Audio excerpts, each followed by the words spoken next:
Well, hello, everyone. Hello.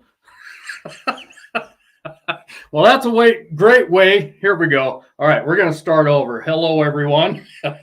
I'm trying to learn how to speak tonight. Thank you, Ben. Yeah, you can shut that door. I've been having some issues here trying to get some things going on StreamYard, but I think we've got it here. I'm waiting on Dan. He's supposed to show up here this evening, so he'll be joining us as well. I am glad to see all you guys here. We're going to have a great show because we're going to be talking the Equinox, well, all things metal detecting, but I've got a bunch of questions that people have sent me on my YouTube channel. Oh, let me check this. My lighting is acting weird on me here. All right, is that better? All right, okay. So anyway, we're going to be answering a bunch of questions here. This is your guys' chat. This is your stream. If you guys have questions, I'm going to do my best to get to each and every one of you as I can. It's kind of hard to follow the chat a lot of times, but you know, as if I miss you, it's not on purpose. I'm going to do my very best to keep up with you guys. And anyway, but we're also going to be having a giveaway tonight. And so this is going to be the first time I've tried doing a giveaway on StreamYard. So I'll be using a new StreamYard giveaway tool, and we'll see how that goes. I'm computer illiterate, so just bear with me if you would, and we'll do the best that we can. All right. Well, we got Rye Patch Ron in here, Detector Steve. We got Teresa the Treasure Hunter, David Lewis, Lost Boys Recovery. Yeah, we got 513 Dig, Olin Borden, Ski Searcher. Good to see you guys here. There's a bunch of you coming in. So, like I say, I'm not going to spend too much time going through and reading who all is in here, but I want to respect everybody's time and get right down to the value of this live stream. So, like I say, Dan should be showing up here at some point in time with Outlaw Metal Detectors. And if you guys get a chance, at the bottom down below the video here, you'll see all my merch down there. If you guys are interested in some Sodbusters, actually my hats aren't on there, but my shirts are. I've got different styles of shirts and stuff in there. You guys can check out that store. If you want a hat, you'll have to contact me at sodbustersmetaldetecting@gmail.com. And so anyway, let's see what else we got going on here. Oh, let me show you what I'm going to be giving away later on tonight. You guys will need to stick with me here because I'm going to be doing the giveaway a little bit later. I'm not going to say when because I don't know when.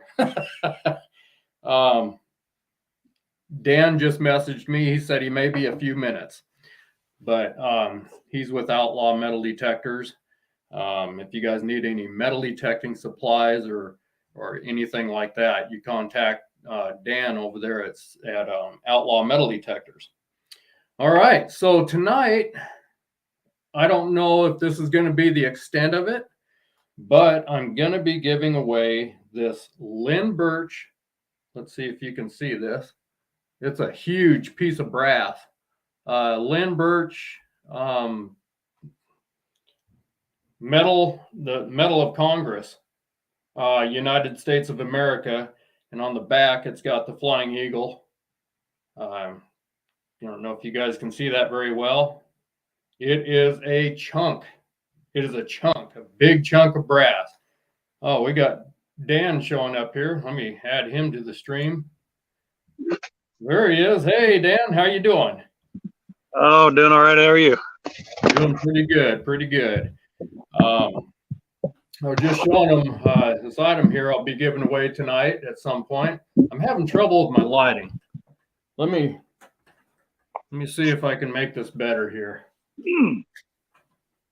I had this all figured out, but things go wrong when you're on a live stream. So let me adjust things here. All right.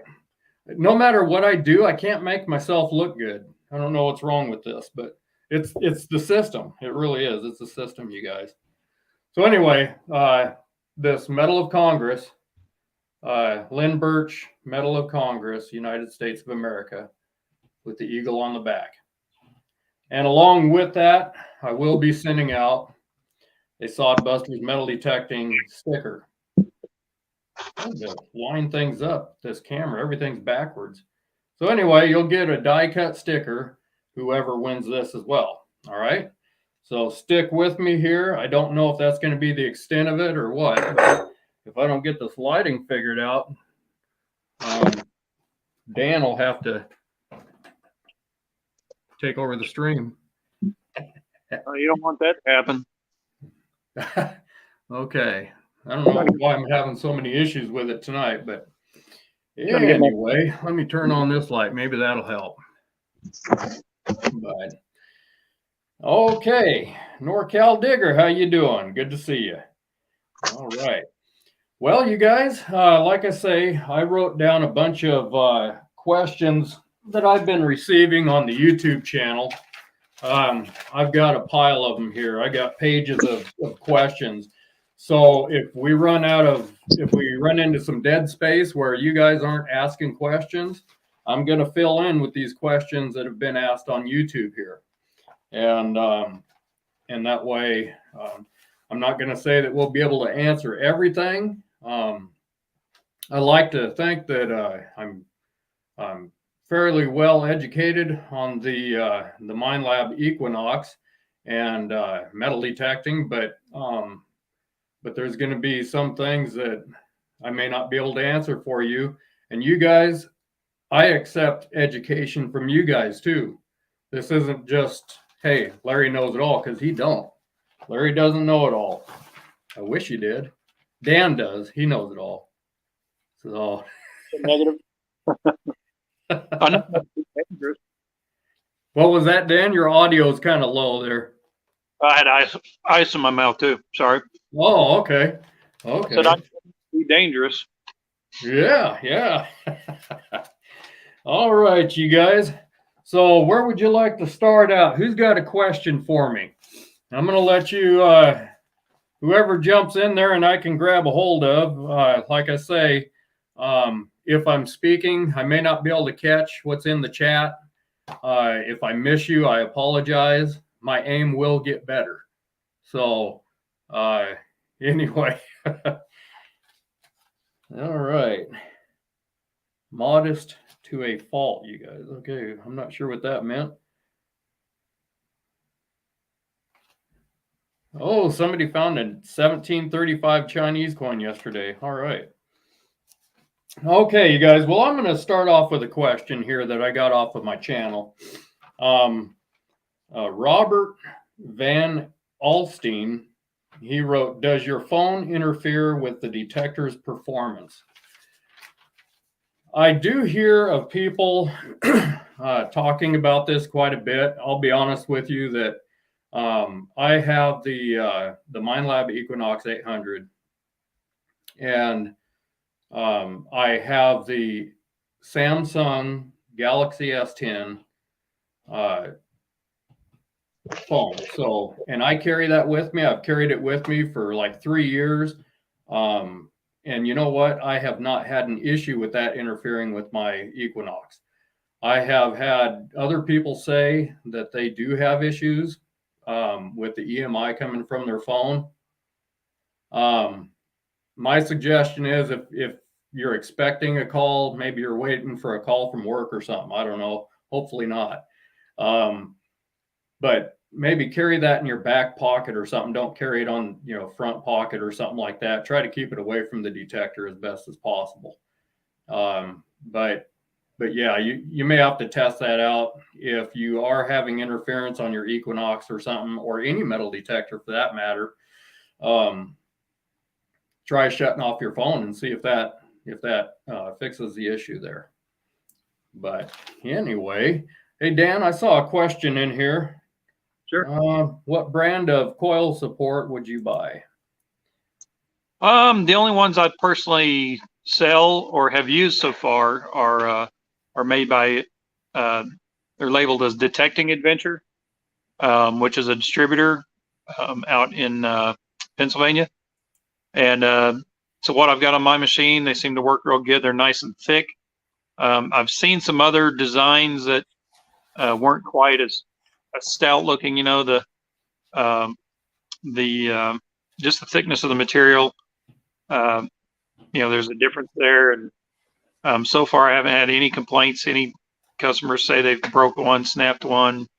They all seem to work great, and we've got them for the 6-inch, the 11-inch, and the 15-inch Minelab coils. And just recently, finally got them to produce them in black. Before, all we could get was orange and green for some reason. We're finally getting black now. So I have black for the 11-inch coil and the 15-inch coil. Don't have them for the 6-inch coil yet, but I do have black for the 11 and the 15-inch coil. Okay. Good In fact, deal. I got them behind me here. Hang on one second. And you guys, for those of you who are just jumping on and you don't know Dan, that's Dan Willis. He's the owner of Outlaw Metal Detectors. You can go to outlawmetaldetectors.com and find him there. And if you need supplies, metal detectors, anything like that. Okay. Palmer Hudson says, I've read where even a non-Minelab pinpointer, even let me stop this here. Okay. Oh, there's one of those coil supports. Yep, that's the green one, orange one, and here's the new black ones. These particular ones are for the 15-inch coil. I'll figure out where this camera's at in a minute. I haven't yet. Good luck to you. Oh man. So if I could, the question about the cell phone interfering, I have had some customers that have had different problems. One thing, for example, would be, you know, they have their phone in their front pocket. They leave the Bluetooth on their phone, and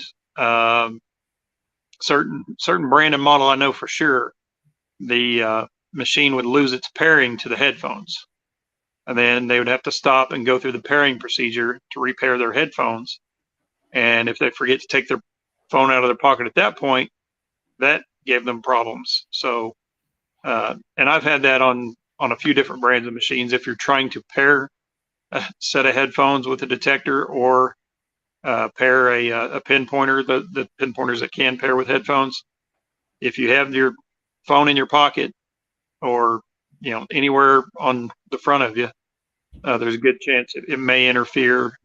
And you may not notice that it may still pair up, but then as you're using it, may give you a problem like that one machine where it actually boots you out, and then you got to go and repair everything, and it's just kind of a hassle. Yeah. So I don't know. I do carry a phone with me, but if you don't have to, it's better if you don't. But Palmer Hudson says, I've read where non-Minelab pinpointer, even if it's off, can cause some interference for the Knox 600 or 800. Is this true? I haven't heard anything about that, but there are some conditions. The Profine 35, I can't remember what they call the circuitry, but there are some pinpointers that can cause interference even when it's turned off. And I can't remember how they put that out there. I understand it in my head, but I just can't explain it at the moment. I'd have to dig back into that, because it's something I just haven't run across in quite a while. Yeah.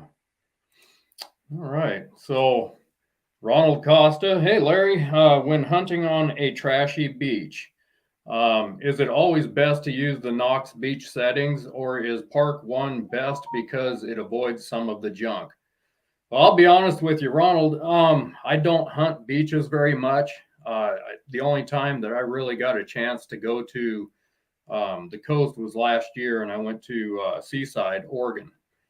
And I ended up using the beach settings. I think Dan would probably be more informed on the beaches because you've spent time on those beaches, haven't you, over in Florida and stuff, haven't you, Dan? A little bit, not a whole lot.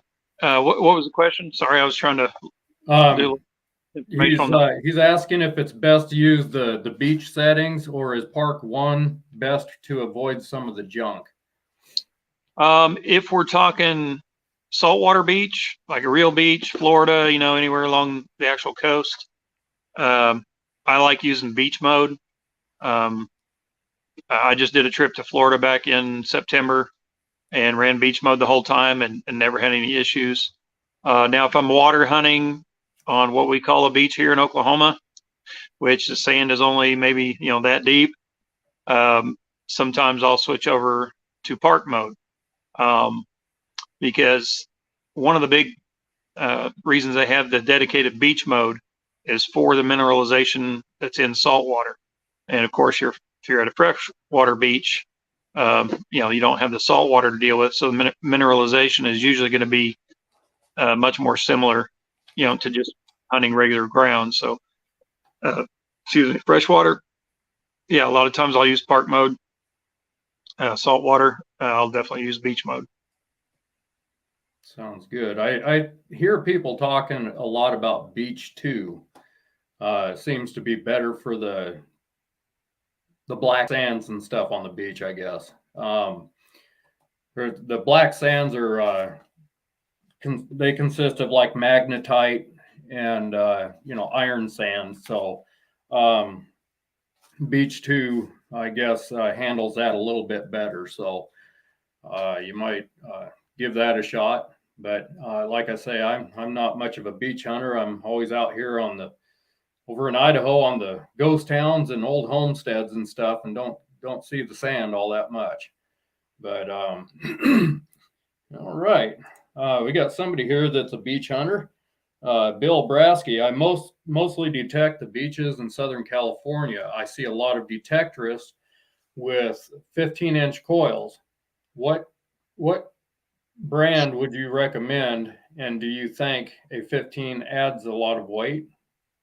The 15-inch coil does add some weight to it, for sure. As a matter of fact, Dan carries some counterweights, don't you, Dan, for those heavier coils? Yeah, I just got some counterweights in. They only work on the carbon fiber rods from Steve's Detector rods, and it's adjustable. You've got basically a tube that will screw into the end of the frame that'll go past your arm cuff, and it has little weight pods, I guess you might call them, in the tube, and you can add or remove pods until you get the weight that you like and that works for the coil you're using. And that counterweight will help. What was it, about a week and a half ago, I think I was using a 15-inch coil just on land, and I did notice, you know, a little more wear and tear on my arm as I was going, and I wasn't only out, you know, 2-3 hours at the most. And so I thought, you know, I'm gonna have to try one of those counterweights. And I personally haven't used it yet, but everyone I have that said they has used it said it definitely made a big difference, because it's one of the few complaints I hear about the Equinox. Very few complaints from anyone that's, you know, that hasn't had other detectors, but some people that's had several detectors in the past, they say it's a great machine overall, but they're not 100% happy with the balance of it. And some guys will use that arm strap, you know, and keep it tight, and that helps. But if you're not using that, which I don't use the arm strap too much, you will notice usually a little bit more tension in your forearm, your wrist, that area. And so the counterweight kind of, you know, just brings the balance back to the machine. And also, I mean, if you guys, I mean, I know that there's a lot of people I see out there detecting, they've got their extension way out there. The farther you have that extension out there, the heavier that detector or that coil is going to be. So you don't want that extended out as far as you can go, but then again, you don't want to be detecting your feet either. So just try to adjust the shaft on your detector to where you got a happy medium that will increase or decrease the weight of that coil for you some. Excuse me. As far as a brand, I take it you're using the Minelab Equinox. There are a couple of different brands out there for that. There's the Minelab product, 15-inch coil, and there's also Coiltek, which is Dan is showing there. Dan carries both of those. So I haven't personally used the Coiltek, but I'm hearing good things from the people that are using them. But yeah, there's different sizes. If you're strictly looking for the 15-inch coil, the two options are Minelab and Coiltek. Yep, there's the Minelab. Yeah, the Minelab is a 12 by 15, so it's got a slight elliptical shape to it. The Coiltek is just a round 15-inch. You could probably look at, 10 different reviews and get 10 different opinions, and you'll get a handful that prefer the Minelab, and you'll probably get a handful that prefer the Coiltek. I think a lot of it's going to boil down to where you hunt, conditions, the soil, that kind of thing, what you're hunting for, things like that.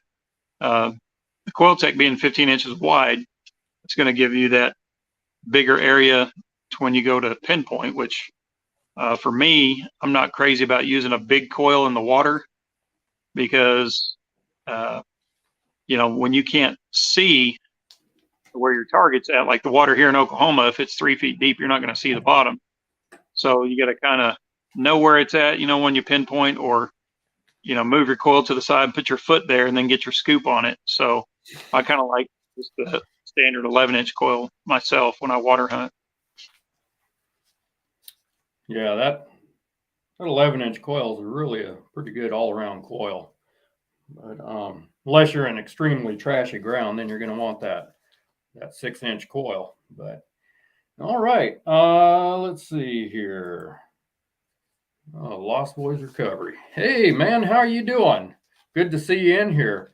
What do you use, Larry? FE or F2 or FE? What settings? I use the FE. The F2, they brought that on to try and eliminate bottle caps, pull tabs, and stuff like that, I guess. But mainly bottle caps. I really don't care about that. I learned to listen. Sometimes those bottle caps sound good and you dig them, but if you don't dig them, you don't know what you're missing either. So I just, I don't care to try and get rid of the bottle caps. So I use FE. And, I just, I like to set my recovery speed down low. I'll set it at, depending on where I'm hunting. If it's an area that's kind of trashy, I'll run it at 2 or 3.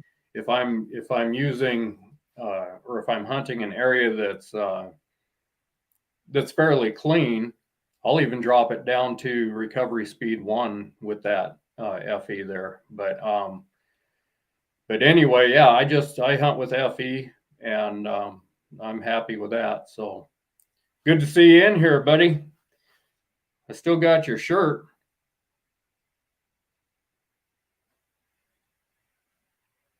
Hey, by the way, did you send me that loincloth, the Lost Boys Recovery loincloth that I won on your live stream the other night?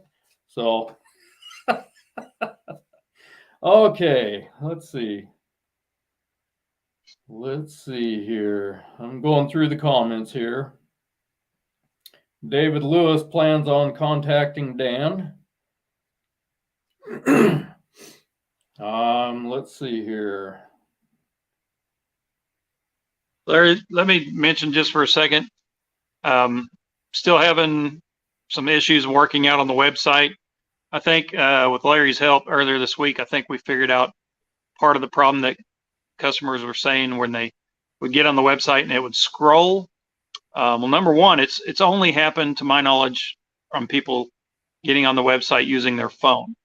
I haven't heard anyone say it happens on a PC or anything like that, just on your phone.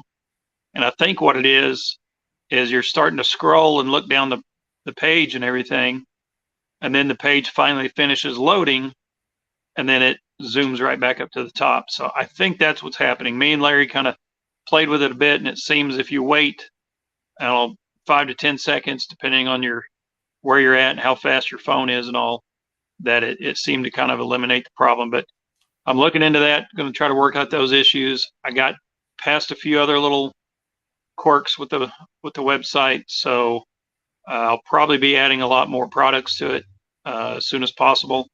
So if there's something you need and you don't see it on the website, send me an email, give me a call. You can even text to that number, and I can give you, information on inventory, pricing, all that good stuff, because unfortunately the website's just not where it needs to be yet, and I apologize for that.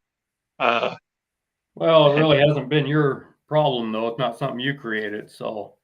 Well, but the responsibility falls on me anyway. It's I'll tell you what, trying to get customer service from these days, from the provider and a few other, big business type places out there these days has been, it's been a hassle in the past anyways, but, especially now it's almost non-existent. Well, you guys, that's why we deal with local, United States, military owned or veteran, veteran owned businesses. You guys, you will get better service, I guarantee you, than using the big box places. All right, Teresa. Hey, Teresa, she says, I have a hearing problem. I have a hard time with the Knox tones. Teresa, those tones are all customizable. I have a video on that, how you can customize, on your advanced programs. You can set those tones for whatever your ears like. I mean, if you hear lower tones better, if you hear higher tones better, you can program your detector to hit those tones however you like to, you want them to sound. So feel free to contact me, give me a holler or something. I can help walk you through it. If you want to adjust those tones, that way you can hear that better. And also, you guys, I highly, highly recommend it that you wear headphones. There are just too many distractions and noises, the wind, all kinds of things that can keep you from hearing the targets in the ground if you're not wearing the headphones. Some people are wearing earbuds too. I haven't tried that personally. I have a hard time. It seems like the earbuds don't want to stay in my ears. My brains fell out too the same way. So I don't have very good luck with that. But no, you can customize those tones to where you can hear them better. And you can also increase the volume of those tones. If you don't want to hear certain tones, you can lower the volume on those certain tones. You can increase the volume on other tones. So that is all completely customizable for you. Let's see here.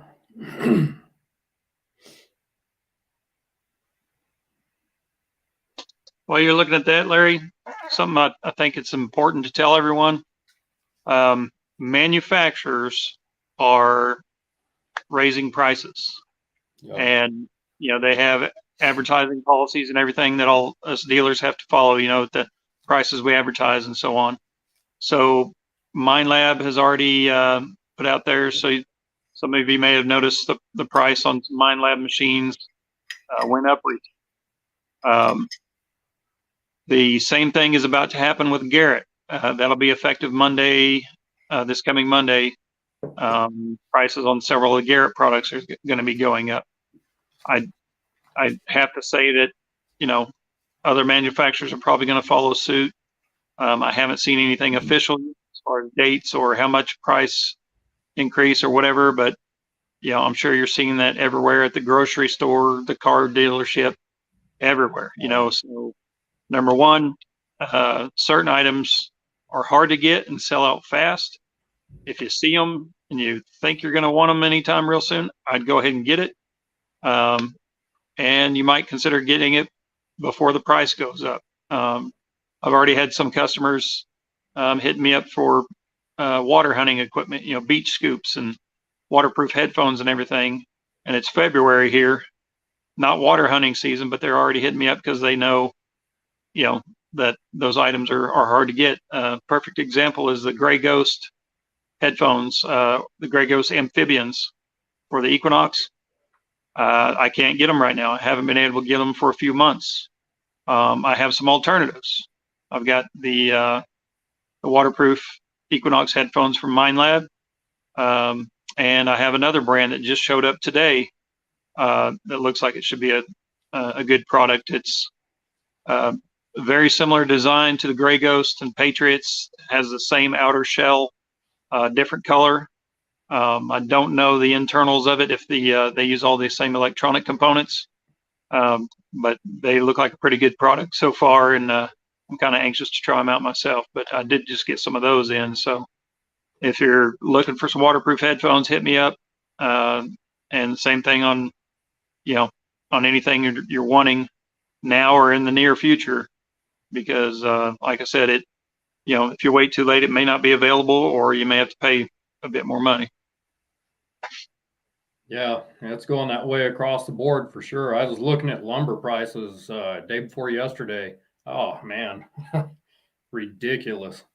Yeah, lumber was worse. It actually came down some, but I remember don't look at an oak board. Don't look at oak. Just don't. It's painful.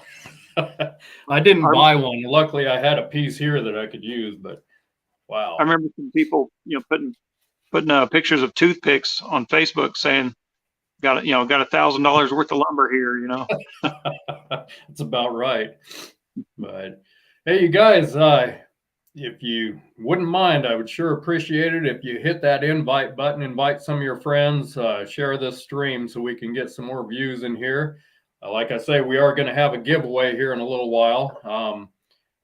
We're giving away this big brass medal, Lynn Birch Medal of Congress, United States of America. Got the Flying Eagle on the back. It's a big chunk of brass. That is a big chunk of. It's heavy. I don't know what that weighs, but it's heavy. And then also, whoever wins is going to get Sodbuster's metal detecting die cut sticker. So, like I say, I don't know if that's going to be the extent of the giveaway or not. I've got a few things here. We'll just see how this goes. But invite some friends and let's get some people in here. And anyhow, all right.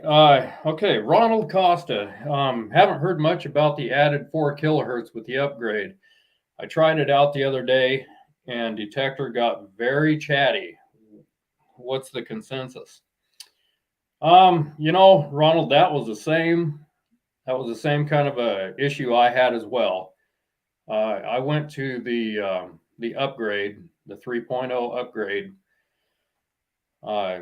Went ahead, got that put into my detector, and went out to do some testing with it and everything. And I had some issues. I did a video on this to show the things that happened when I did that. My detector also got noisier. It wouldn't pinpoint correctly. All my pinpoints were in a different location of where the target was. I could switch back and forth from the 3.0 to the 2.0 and see the difference, probably a 3 to 4 inch difference on my pinpointing. There were some issues there. I personally don't use the 3.0. I took it back to 2.0 just because I had some issues like that. Now there are others that have said that they love the upgrade with the 4 kilohertz. there's people that use it. They say that they're finding more silver and stuff. I don't know if that has anything to do with the 4 kilohertz, but the 4 kilohertz, the upgrade that they did was designed for over like in the UK for larger objects down deep. It wasn't meant for like the small silver coins and stuff like that. But no, I just took mine back to the 2.0. So that's a nice thing about Minelab is you can take and choose whichever update you want. If you don't care for the latest update on your firmware, then you can take it on back to the previous one. You could take it right back to the original one if you want. So, but anyway, yeah, that's you want to, like people said that you want to make sure that you factory preset after you do the download. I don't know if that makes too much of a difference. I've tried that and I still had issues. But yeah, it's just I hunt in the 2.0.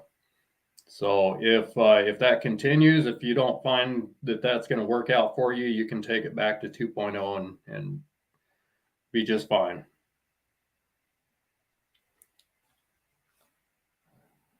Okay. What Equinox model is a good upgrade from a White's Prism IV? 4. So the White's, I'm not really familiar with the White's Prism, but are you familiar with that, Dan? The White's Prism? I know what it is, but I haven't personally used one. I used to use an old White's Classic 3, and I had a White's DFX for a short while. So the Prism, I'm not really sure. I think Equinox is probably going to be an upgrade from any of those. I still get customers asking me sometimes, hey, do you by any chance have this old White's, model XYZ, whatever? And it's usually they're looking for an MXT, an XLT, I think it was, or a DFX. And the Prism, I just don't know enough about it to really comment a whole lot. But for the technology that's in the Equinox and the benefits of the wireless headphones, the waterproofing, all that, I think you're going to be happy with it no matter how you look. And I have a lot of customers, particularly in this area, that we used to have a White's distributor that was also a retailer. So a lot of my customers, come in and they say, yeah, I used to have this White's machine, or I still have this White's machine. It's been a good one, but I'm looking to get something newer, lighter weight, waterproof, wireless and everything. And, the Equinox is definitely the number one choice. Actually, I got an example. Just give me a second here. This is a White's Spectrum XLT customer brought in the other day. Hopefully you can see that. Yeah. It was a good machine. Run over, huh? Yeah, it was a good machine for about 20, 25 years. And then he had all his finds laid out on the back tailgate of his truck, taking pictures and doing his little Facebook thing. And then he forgot that he had his detector resting on the wheel on the opposite side, got in the truck, backed up in with a turn. And then when he went forward, he heard crunch and he knew exactly what happened. But he actually said he was considering an upgrade anyway. And his wife gave him the blessing to come and get a new machine. And he ended up getting an Equinox 800. And he's been really happy with it. Well, you guys, I talk a lot about the Equinox because to me, I don't think there's a better all-around machine out there, especially in that price bracket. You can do just about anything you want. You go relic hunting, you can go, coin hunting, you can hunt for gold, you can hunt in the water with it because it's, submersible down to 10 foot deep. It's lightweight. The balance, we talked about that, could be a little better. But as far as I'm concerned, for the price range and being able to use that machine just about anywhere you go, I think that's really, I mean, I recommend it all the time. You guys know that. I'm a firm believer in it. I found a lot of good stuff with my Equinox, and it's a deep shooting machine. So, yeah, yeah, I've had issues like with the update, but other than that, I mean, that's something that is easily taken care of. You can take and go back to the 2.0 if you don't like the update. You can switch back and forth. You're not limited to just one update on that. You can do whatever you want to and choose what you want. So yeah, I do recommend it a lot. You guys, Lost Boys Recovery. If you take a look at his channel, it's Lost Boys Recovery on YouTube. He does have some videos about those coils, the 10x5 coils, and the 6-inch coil. Coiltek. I know that he's been using Coiltek, and he's got some videos out there about that. So if you want to see somebody that's experienced with those, has some experience there with those coils, go check out his channel, Lost Boys Recovery. Since we're talking about Coiltek, Larry, just so everybody knows, Coiltek has been very difficult to get. They've got a back order log that is, just a big question mark when we're going to get the next shipment. I ask my distributor every chance I get, hey, when's the next Coiltek shipment showing up?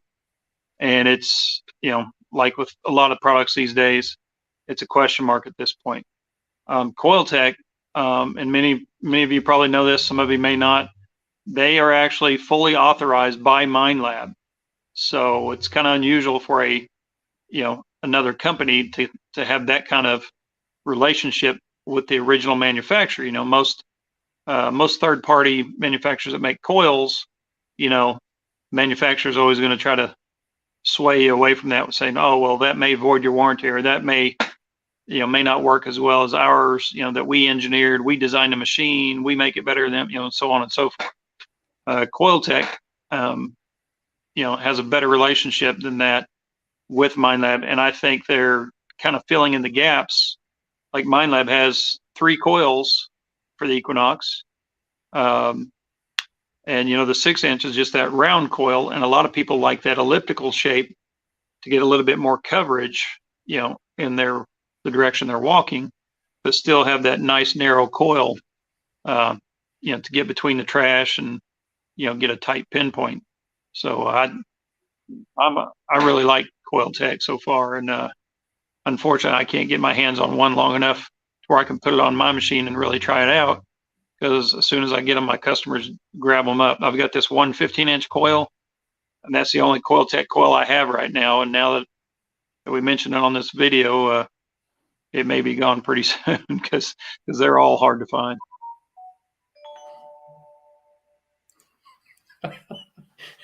NorCal Digger says, over the years, I have notched out the tone of my wife's voice. Yeah. Get a text. Let me see if this is I had a customer the other day said he may text during the show, so let me check this. Okay, let's see here. All right, see if I can get back to you. Miss May Ornott.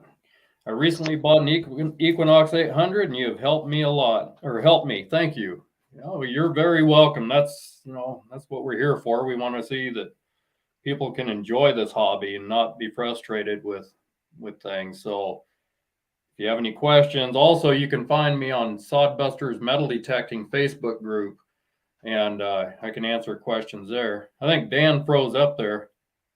Yeah, I'm still here. Can you hear me? I can hear you.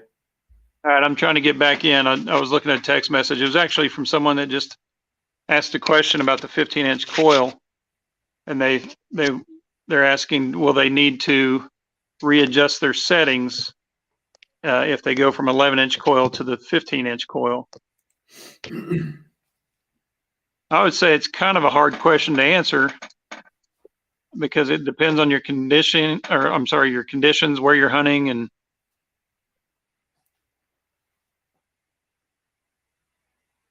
Are you there, Dan? Oh, I think we lost him. He'll hop back on here in a second. But Lisa, I actually didn't hear Dan's what he said there. Somebody had called in or texted him about a question. I didn't hear what the question was, but Lisa Tassie, I hope I pronounced that correctly. There you are, Dan. Well, let's let Dan finish his. Whoop, we lost him. He's trying. Okay. Anyway, what settings to use for parks and volleyball courts? You can use any of the preset programs that you want to there. Park 1, Park 2, Field 1, Field 2. If you're new with the Equinox, I would go ahead and set it in Park 1 and hunting that until you get used to the tones and what the detector is, responding to, how it responds to certain objects and stuff. And once you get used to it, oh, here's Dan. So there he is. Kind of flipped out there for a minute. Yeah. But I would just for the volleyball courts and stuff like that, you could just use a preset program, and if you're familiar with the Equinox, you can tune it up however you want to there. But I would suggest just go to Park 1 and hunt it. You find a lot of clad and stuff in those volleyball courts. So yeah, volleyball courts, I like looking for those around apartment complexes. A lot of them will have a community pool, community basketball court, volleyball court. The nice thing about volleyball courts, people get out there and they're having a little drinky drink, and they out there playing volleyball, and they jump up over the net, spike the ball, and their jewelry likes to fly off. So Yep. Stay away from my volleyball courts. That's all I got to say. So Dan, we didn't get the you question? had somebody text you about the Yeah. I didn't hear the question. They were using an 11-inch coil, and they said if they switched to a 15-inch coil, would they need to adjust or tweak the stock settings? And I thought they were talking about other settings they'd change or whatever, but no, if you swap, regardless of the size of the coil, you don't have to change any of your settings. Some people, and it's kind of a 50-50 split from what I hear, is anytime you switch a coil, you should always do a factory reset. Others say it doesn't make any difference at all. Mm-hmm. If you do a factory reset, of course, you lose any custom stuff that you've put in there yourself. But as far as do you have to make any adjustments on the machine? No. Make sure the machine's off when you hook the coil up, turn the machine on, and you're ready to go. You bet. You bet. Well, Teresa's wondering if the headphones that come with the Knox are waterproof or not. They're not. They are not. You don't want to take those underwater. If you want to do water hunting, I can't remember the name of those. What are those called, Dan? There are the Gray Ghost. Ghost. Amphibian is probably the most popular. Here's a set. These are actually for a Garrett, but they're the same thing. If I can get this situated here. These are used. This is a set I've had for a few years. And since we're on the subject, I'll pull out a brand new set that of the ones I mentioned earlier. These are called Thresher, made in the U.S. They're going to have what looks like the same shell as most of the other brands, the same frame and everything. And they're yellow instead of gray, but how do they look? Yeah, turn them the other way. Like that? Yeah. Now we're talking. That'd be an improvement, wouldn't it? Oh man. Okay, let's see. I'll get a set of the factory Minelab waterproof headphones out here in a second. which they work great. A lot of people use them. And my Minelab rep might slap me for saying this, but they look like they were made in 1982. But the same is true of some other brands. So hang on one second. So Robert Woodbury says, is the Minelab 3030 worth the extra bucks compared to the Equinox 800? I don't know. I don't know. That would be, I think, I don't know. I don't think the 3030 would be as versatile as the 800 or the 600. It's a great machine, but it's definitely an older technology. If you're thinking about that, I don't know. I've heard that they're considering or they're coming out with something possibly in the near future that may be taking the place of the Minelab 3030, the CTX. So if you're thinking about that, you might hold off just a little bit. I would just kind of give it a little bit of time. But there again, it's kind of a catch 2020 because prices are going up. So what's your say on that, Dan? I've got several customers that have come in that have a 3030. Some of them had them for quite a while, you know, back even from when they were first came out, because it's been around, what, 10, maybe 12 years now, something like that. Number one thing, it's heavier. It's noticeably heavier. The Equinox, in my opinion, is something you can turn on and go with it. And even, you know, I sell a lot of Equinoxes to new users. And that's not something I would put in the hands of a new user, you know, for the 3030. Yeah. And kind of going back to what Larry was talking about earlier, I think I agree with him. I think the Equinox is the best all-purpose machine. Now there are other machines that may have an advantage in a certain type of soil, a certain type of condition, you know, a certain type of hunting. I know guys that swear that the E-Track is a silver and a coin finding machine.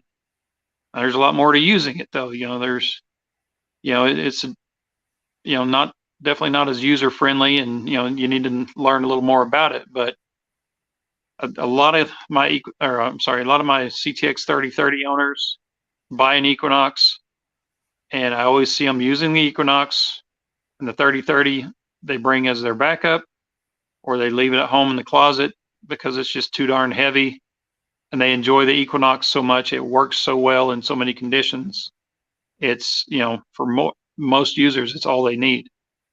Now, I'd love to sell you a 3030 because obviously, you know, you sell one 3030 is almost like selling 2 or 3 Equinoxes. But I think most people are going to be happy with the Equinox 800 or even the Equinox 600 if they're not searching for gold, or if they don't plan on getting into really adjusting, you know, the settings and the menus. You know, they're both great machines. I was using a 600 for a while before I got my 800, and I was happy with it. Now, you guys, he was mentioning if you're not looking for gold. Now, that's not to say that the 600 won't find gold. It will. As a matter of fact, a friend of mine who's been on the live stream here earlier, who found some cut up coins and stuff, actually found a gold nugget with his 600 here just a couple of weeks ago. And he's never really been gold hunting before. He really didn't know what he had. He sent me a picture. He says, I found these globs of things. And I think that, well, I know that one of them was a gold nugget. I could tell that right off the bat. The other ones, I have a feeling, were amalgam. And amalgam is, if you're not familiar with amalgam, is what they use mercury to collect the fine gold in their sluice boxes and stuff like that. in their gold cleanup. And then after that gold adheres to the mercury, over time it hardens and everything, and it's amalgamated. And then that gets retorted to release the gold out and burn off the mercury. But anyway, yeah, so the 600 will find gold. It just doesn't have the gold settings, the preset programs like you see on the 800. But yeah, so yeah, Robert, I would either go with the 800 or hold off to see what might be coming out in the near future. But I don't know. I'm pretty happy with my 800. So, all right, let's see. Somebody here said, Tommy Fellows says, I have read the Coiltek skid plate keeps coming loose. Several sites are reporting it. What's your thoughts, and have you heard the same? Dan shaking his head. Yeah, the only Coiltek that I was able to get my hands on long enough to use it for a short time was the 5x10. And the first time I took it out was a water hunt. And the first time I touched a rock underwater, the cover came right off. Luckily, the water was clear enough, and I saw it, and I picked it back up. Only solution was, put some zip ties to hold it on. And I've heard other users have the same problem, and some users are like, well, I just take the coil cover off. Well, I don't like doing that. I like to protect it. And I know you could put, a few dots of silicone or something on it and stick it on there, but then that's going to be a hassle when you go to take it off to clean and do your maintenance on it. That's going to be kind of a hassle. So I would just do the zip ties on the coil to the coil cover and go with that. I've heard that Coiltek will get you a replacement cover, but that may take a little while, maybe a little bit of a hassle. I actually had the same thing happen on Excalibur 2, where it just didn't want to stick, and I don't know if their molds are getting worn out or old, or somebody's just changing something in the process, but they come off pretty easy. I haven't seen that on any of the Equinox or any other Minelab factory stuff, just on the Coiltek and then on the Excalibur. But it is a known problem. Yeah. Diggin Canuck says that her Equinox 600 has found her a lot of rings. Yeah, and she's up in Canada, up in the cold country. So it takes half the year to thaw those rings out, doesn't it? Cold country. Zip ties are a great invention. Yeah, I've seen pictures of people using the zip ties on their Coiltek machines. And you'll see, small coil or zip ties around the coil in different areas, probably 6 or 8 of them on there to hold that on there. But I'm sure they wear out too. If you detect low and slow, they're going to wear those out. So you'll have to replace those zip ties every now and then. But anyway, what was that, Dan? The zip ties are cheap, so I wouldn't worry too much about that. Yeah, they are. Your coils aren't though, so you're better to keep that coil cover on for sure. Supply issue. Jim Wallen wants to know if you're having supply issues. I think everybody is right now. Yeah, on some items, yes. Like I mentioned earlier, the amphibian Gray Ghost amphibian headphones for the Equinox, the waterproof headphones, very popular, very hard to get my hands on. Any shovels from Lesh or Lachey, I'm not sure how you want to pronounce that. They seem to have a long wait time. I had an order in for several of them. My distributor called me up, said, "Hey, we see that you've got this model on order, back order with us, but we just got some of these in. Do you want to substitute?" And I said, "Yes. How many can I get?" And they said, 4. I said, 4? Three of them were gone in 3 or 4 days. The other one held on for a little while, and it's gone. They're just hard to get your hands on. And a lot of you probably know that's the shovel that Larry uses, is a Lesh Samson. Let me think what else is hard to get. Right now, Equinox is not a problem. They have ran out of those several times. Was it last year, I think? There was a shortage for a month or two. The 6-inch coils run out quite a bit. Profine 35 pinpointers are sometimes hard to get. And it's not just a Minelab issue. There's certain Garrett products that are hard to get. Of course, the XP Deus 2 was just released. I've had a small quantity of those that are already gone. We don't have a shipment date yet on the next order. Of course, you know, the Nocta Macro Legend is a big question mark when that's going to show up. What else? I'm trying to think. But for those reasons, on things being hard to get at times, many of you probably know that a lot of dealers, even a lot of the dealers that aren't, you know, small shops, a lot of times don't stock a lot of product. They will drop ship it from someone. And because of the shortages, I've actually stocked up here at my shop on certain items just to try to keep that product available so I have it when customers need it.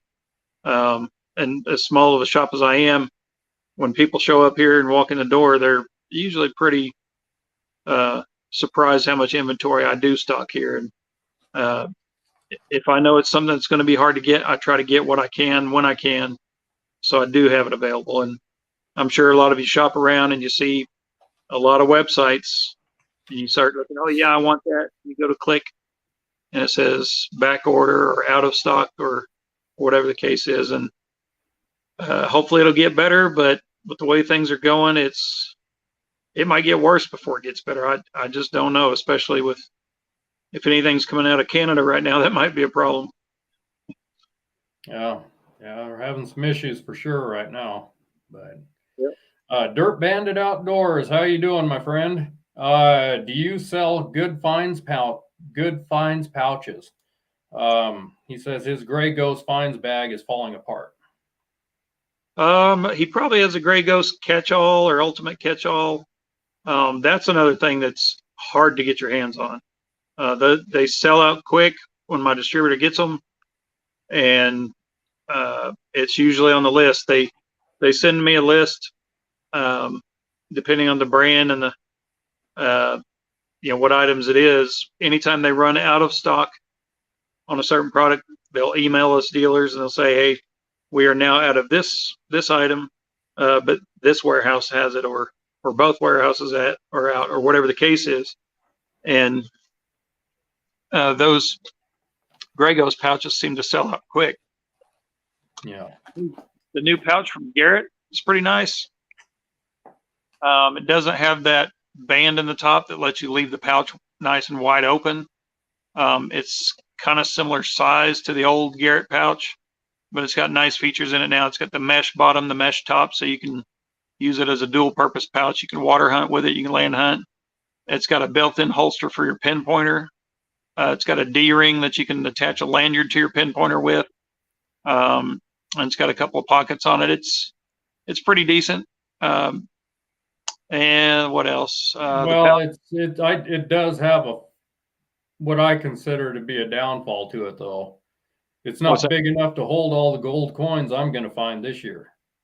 Well, you know, you need probably about a 20-ton dump truck for that. Is that the amount of gold you're going to find? Almost, yeah.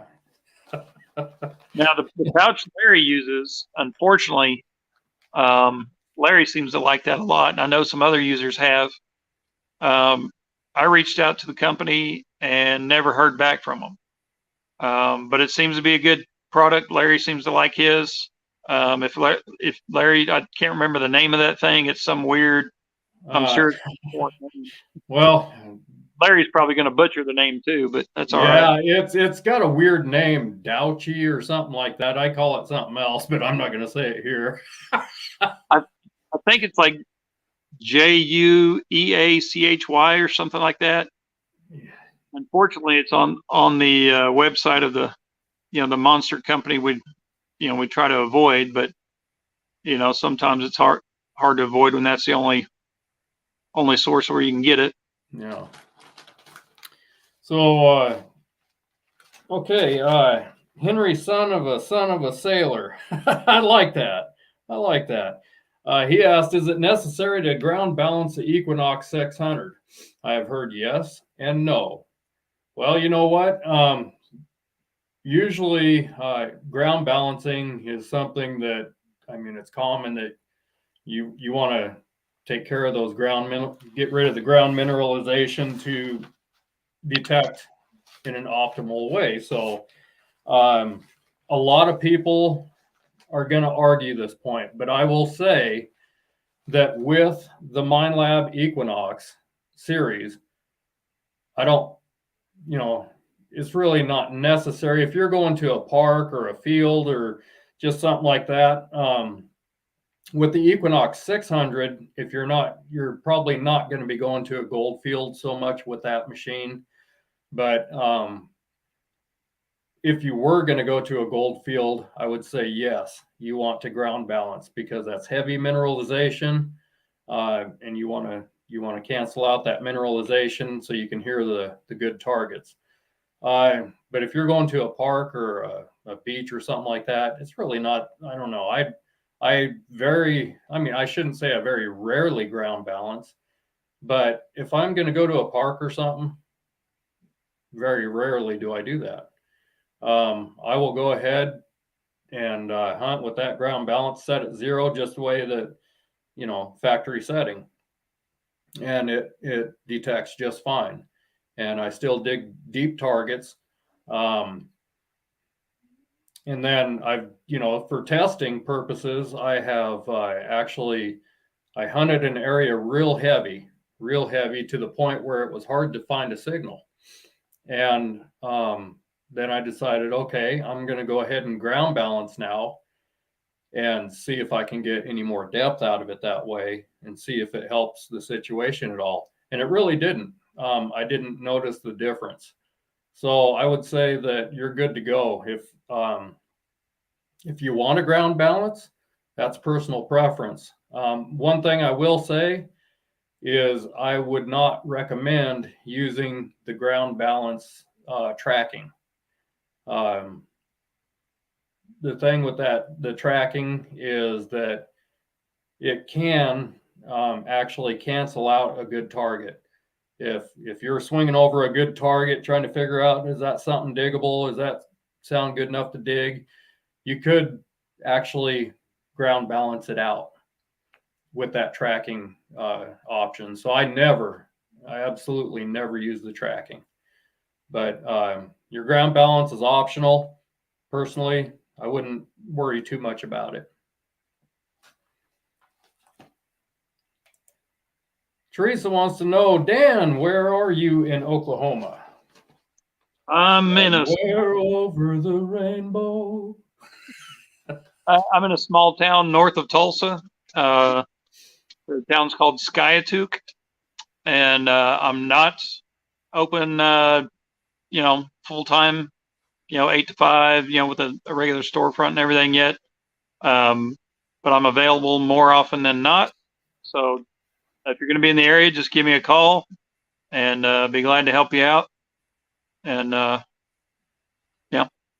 even a text message is fine. Teresa's in, she's got a place in Texas and one in Colorado, if I'm not mistaken. I think it is Colorado.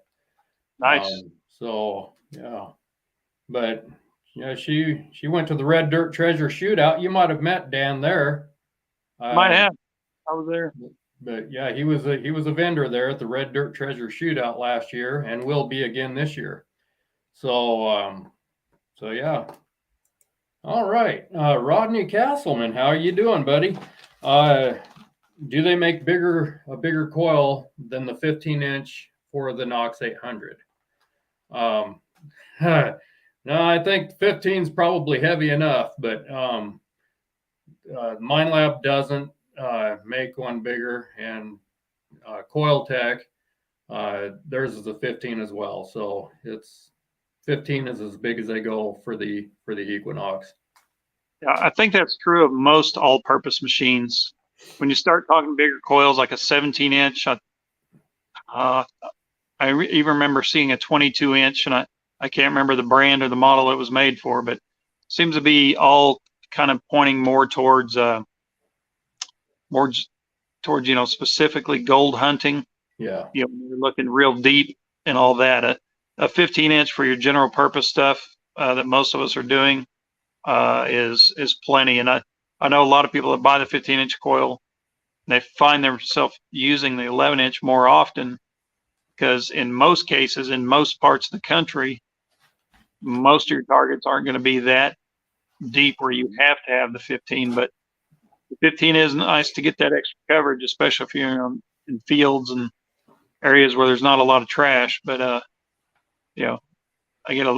seems like I sell a lot more smaller coils here in this area than I do the large coils. Now, if I was out in the desert area, something like that, I'm sure the 15s would be a lot more popular. But back to the question, I can't think of anyone that makes anything bigger than a 15. No, if you're gold hunting, I know I had a GP Extreme years back, and I had an 18-inch coil for that. And the only way you could really swing that thing is to hook up a bungee cord to it and hook it to some part of your body with a vest or something, or a strap, whatever, I don't know. And you didn't swing that for very long. I very rarely used that coil. It didn't have many scratches on the cover. So yeah, the bigger they are, the heavier they are, and the harder they are to use. But well, you guys, you know what? I think it's time. What do you think, Dan? Think we ought to do a giveaway? Am I eligible? On 9 conditions. I'll take that as a no. So you guys are giving away this great big metal. You can see, I mean, I got pretty big hands. This is, I don't know, that is probably 2.5 inches in diameter, or across. Probably a 2 to 2.5 inch piece there. That may even be 3 inches. I don't know, but that is a chunk of brass. Neat metal. Got the sunset and the flying eagle. I like it. And then the Sodbusters metal detecting sticker. So if you guys will bear with me, we're going to do a giveaway. So I've got to pull up. This is the first time I'm going to use this tool. And I'm going to see if I can figure this out here. All right.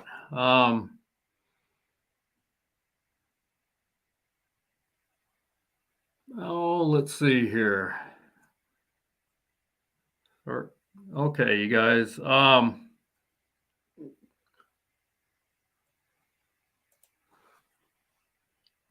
Let's see here. All right, you guys, I want you to all type in to qualify for this giveaway.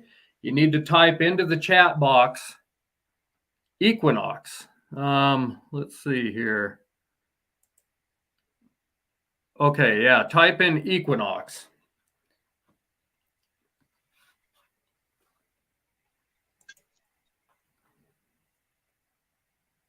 Everybody's got to be typing in Equinox in order to qualify. So,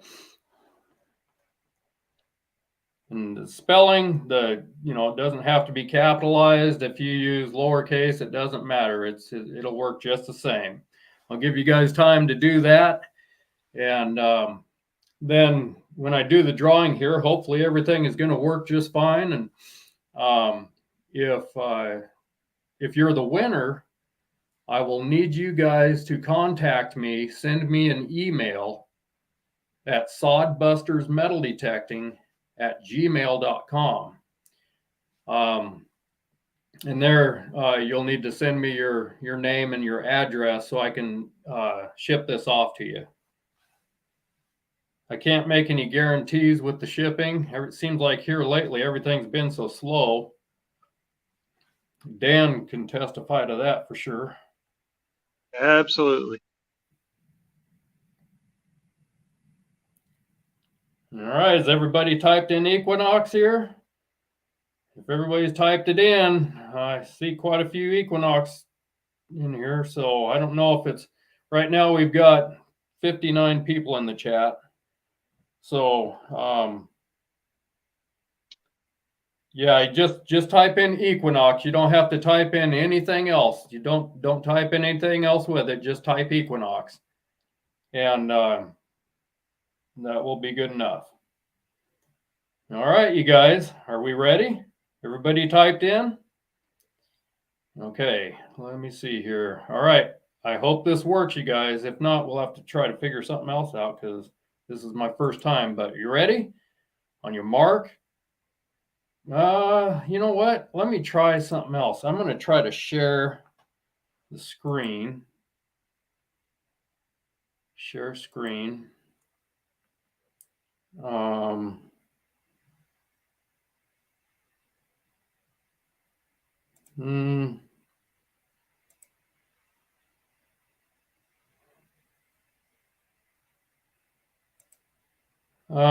don't know that I'm going to be able to share a screen. Let me try. Oh, wait a minute. Maybe I can. Chrome tab. Yes.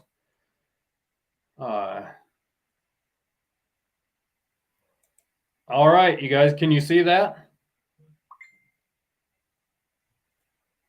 Hey, Dan, can you see that?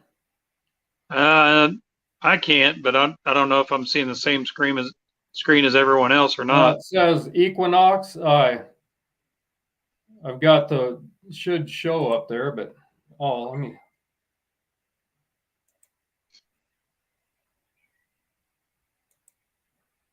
I don't know if you guys are able to see this or not. I'm giveaway tool.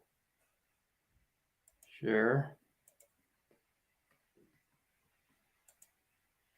Oh, here we go. Here we go. Okay. Now can you see it? Yeah. Okay. All right, you guys, we're going to do the drawing here. So if you've got it typed in, Equinox, we're going to go ahead and do the drawing right now. So good luck to you. Here we go.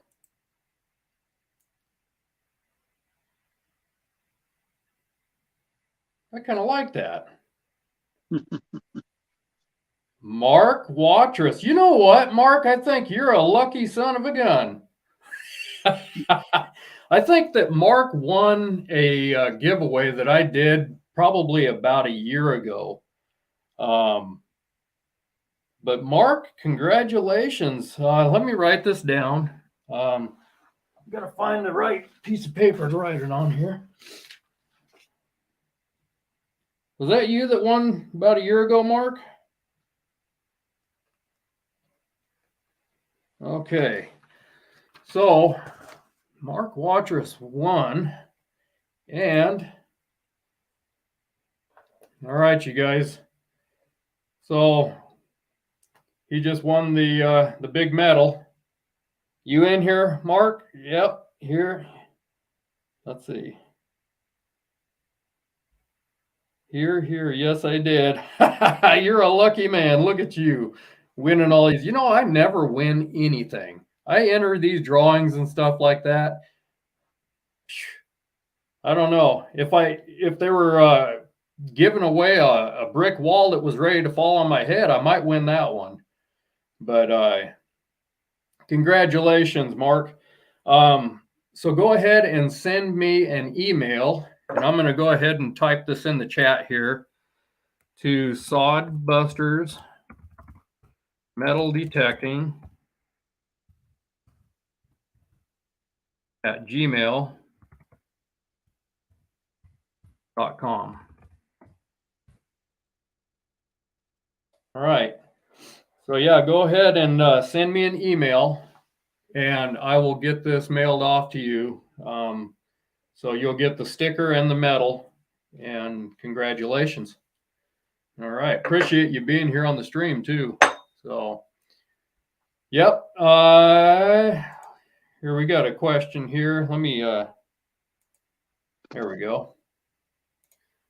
All right. So Jim Wallen says, now see, Jim, the Juchi or whatever that it's called, drop leg bag is what I use.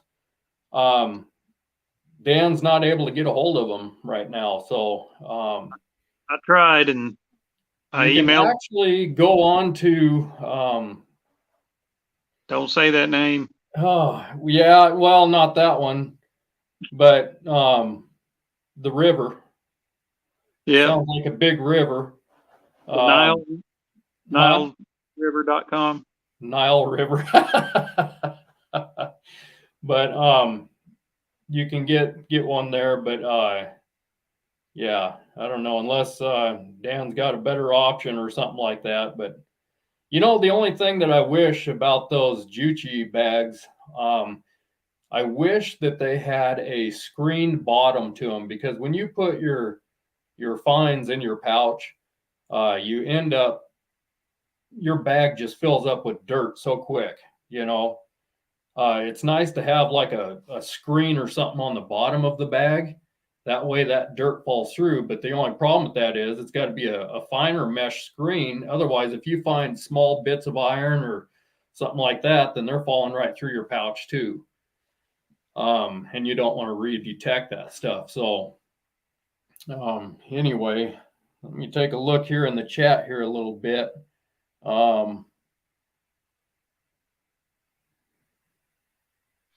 Yeah, let's see. Okay. All right. So is it necessary to have your coil cord straight on the bottom shaft and wrapped up around the upper, or does it really matter if it's wrapped all the way down? You know what? I wrap mine from the bottom up, but I have heard, I don't know just how true this is, that that you do get better performance. I haven't tried this.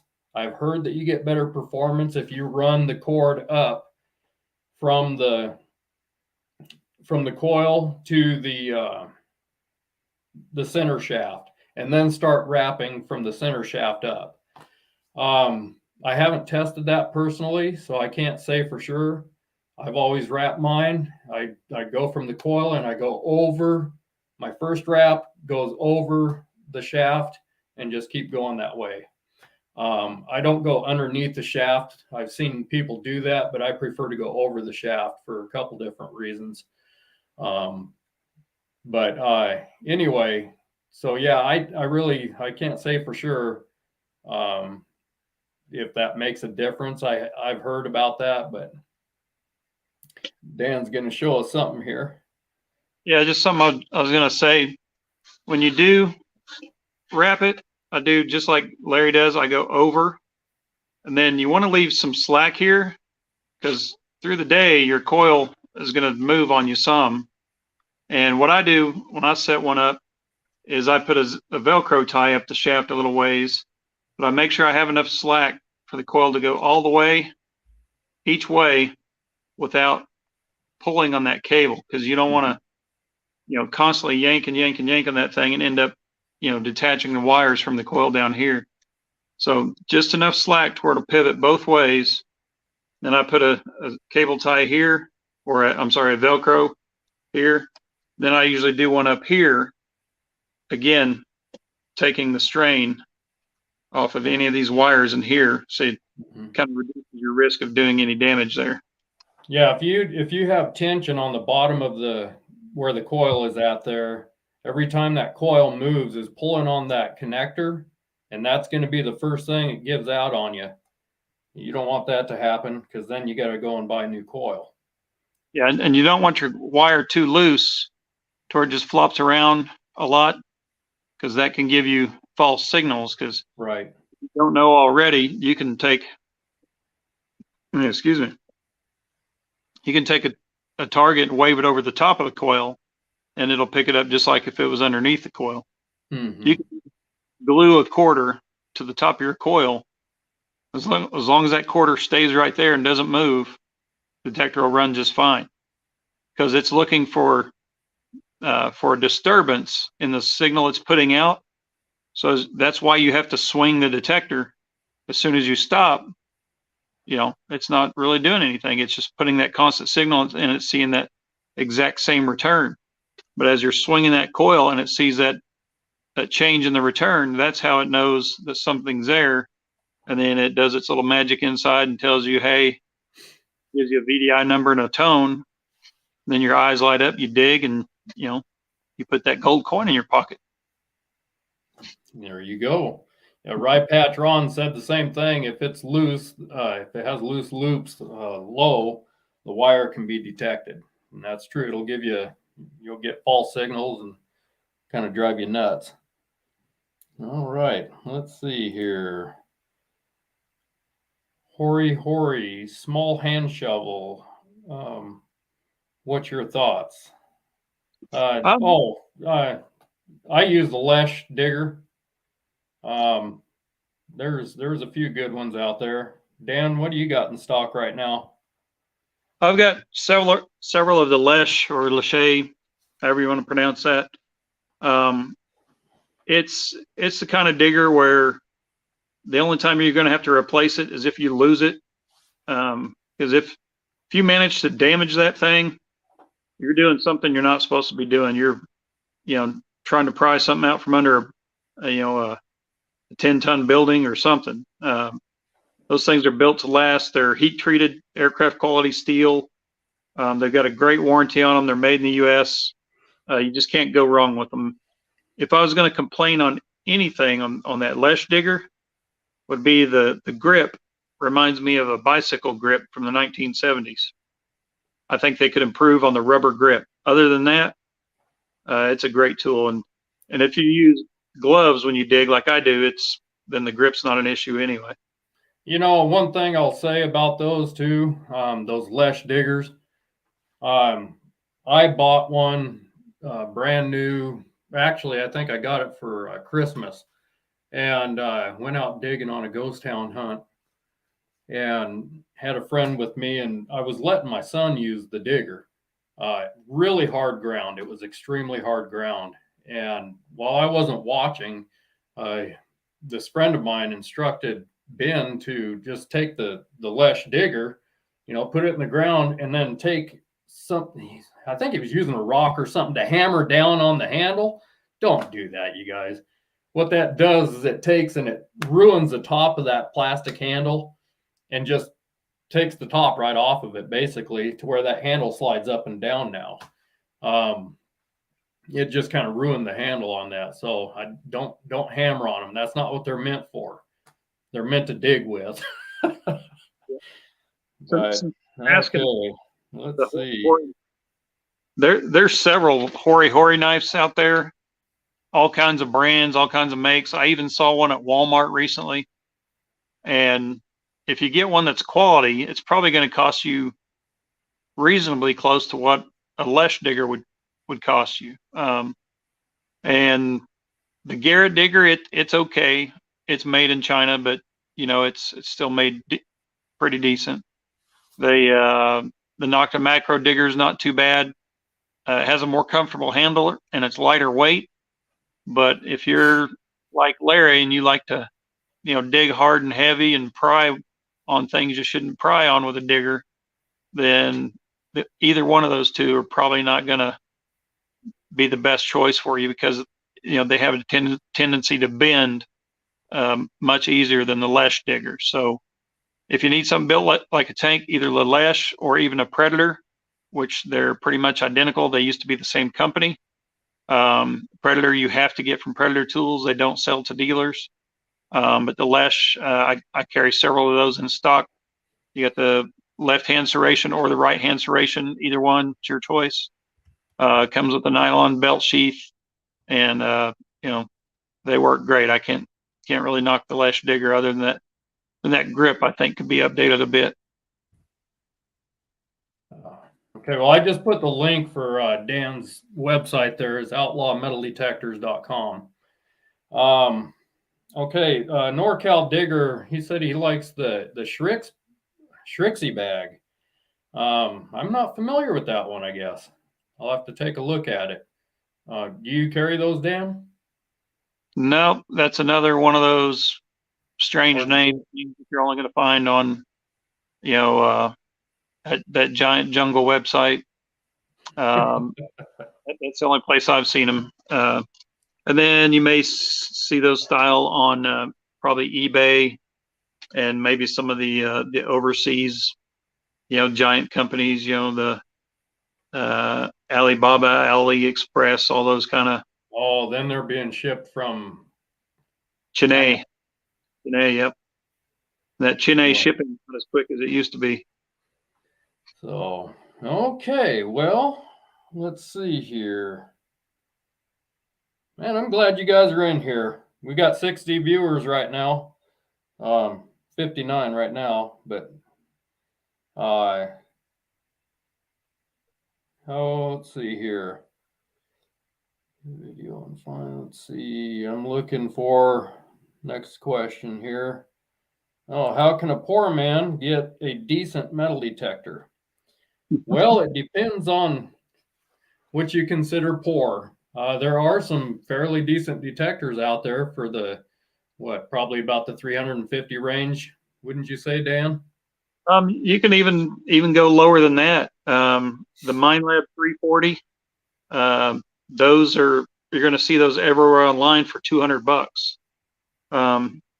If you happen to be a veteran by chance, always call me, because the veteran price, you're probably not going to beat that. That's a discount program between the dealer and Minelab, where veterans and active duty military, of course, get a 15% discount. And there's that little Vanquish 340. It's a good little machine. Doesn't have all the features of some of your higher dollar machines. It doesn't have the wireless headphone capability. Doesn't have manual ground balance, but it is multi-frequency and it has the tools you need. It's just not, it's not the machine you're going to go out there and be able to do everything someone else could, but it doesn't mean it's not going to do a good job of finding things. And then there's the 440, bumps up a bit in price, but you also get more performance, more features, a little bigger coil. And the 540 is a great machine. If you're not going in the water with it, 540 is a really good choice. And that comes two ways. You can get it standard package with the regular headphones, or you can get what they call the Pro Pack, which comes with the wireless headphones, and it also includes a second coil, which is really nice. And for that price bump, you're getting a lot for that price bump. Nice. And David Lewis said that he sent a message to your webpage. So David Lewis, okay, he'll be looking forward to your response. All right, let's see. Dirt Bandit Outdoors, how you doing, buddy? I use the Anaconda digger and bent it by the shovel end. Yeah. I know how it is when we're prying those boulders and those brick buildings to try to get to the gold that's cached under there. So I've seen, I think, every brand I can think of where someone has bent their shovel. Usually it's because they're using it as a pry bar. And I've got a shovel that's one of my personal shovels. I let Justin, we talked about that on one of the other live streams with the Red Dirt Treasure Shootout. And he brought it back to me, and I don't think he noticed it, but I looked and it's got a slight bend in it. yeah. There are some shovels that are known to bend way too easy, but I haven't heard of too many of the Anacondas bending. They're pretty heavy duty, but if you start using it a little too hard and heavy, it's a chance you take. Well, Ron says, hey Larry, do you ever search in any of the single frequency settings on the 800? I almost always search in multi. I search in 4 and 5 kilohertz at times. I'm usually hoping for silver coins. Ron, there's a friend of mine he may still be on here, I'm not sure. Rypatch Ron has been, yeah, he's on here. You know what? Hang on just a second. Hey Ron, are you would you be available to hop on or reply to this? Because I've been talking with Rypatch Ron about this, because I normally do hunt in multi-frequency, but there are people that believe that multi-frequency actually puts too much information into the detector, causing you a little bit of depth. So some people like to use, say, one of the single frequencies, but it's normally like 10 kilohertz or 15 kilohertz for, recovering the coins and stuff like that. I believe your 4 and 5 kilohertz are going to be for the larger objects. Your 10 kilohertz and up are going to be for the smaller, you're gearing more towards the coin size and stuff like that. But I am going to try more. I'm going to spend more time in single frequencies this year. As soon as our weather is getting better, I may be detecting here after my anniversary, and our anniversary is on Valentine's Day, so I can't forget, right? But anyway, after anniversary and Valentine's and stuff, I'm probably going to be out there metal detecting again as long as the weather holds. Things are starting to look pretty good here. We still got snow on the ground, but yeah, I'm going to be exploring more on the single frequencies this year. Normally I do hunt the multi frequencies, but I think I'm going to go ahead and give the single frequencies more of an opportunity to prove themselves to me, to see if I get any more finds with them, or if multi is better. So there again, you're going to hear both sides of the coin. It just depends on who you talk to. Run your own test, you guys. And I try to prove to myself, because I can ask a question on a forum or something like that, and you're going to get every answer under the sun on both sides of the coin. So it leaves you with no answers in the end. The only way you're really going to know is if you go ahead and run those tests on your own, and see what you determine is best, for you and where you're hunting. A lot of the times it depends on the ground you're searching. Multi may be better, or single frequency. It just depends on where you're hunting, what type of hunting you're doing. So testing is I don't know, kind of like the metal detector is kind of like a microphone. Every time you pick it up, you go testing 1 2, testing 1 2. Run those tests, you guys. All right. Okay.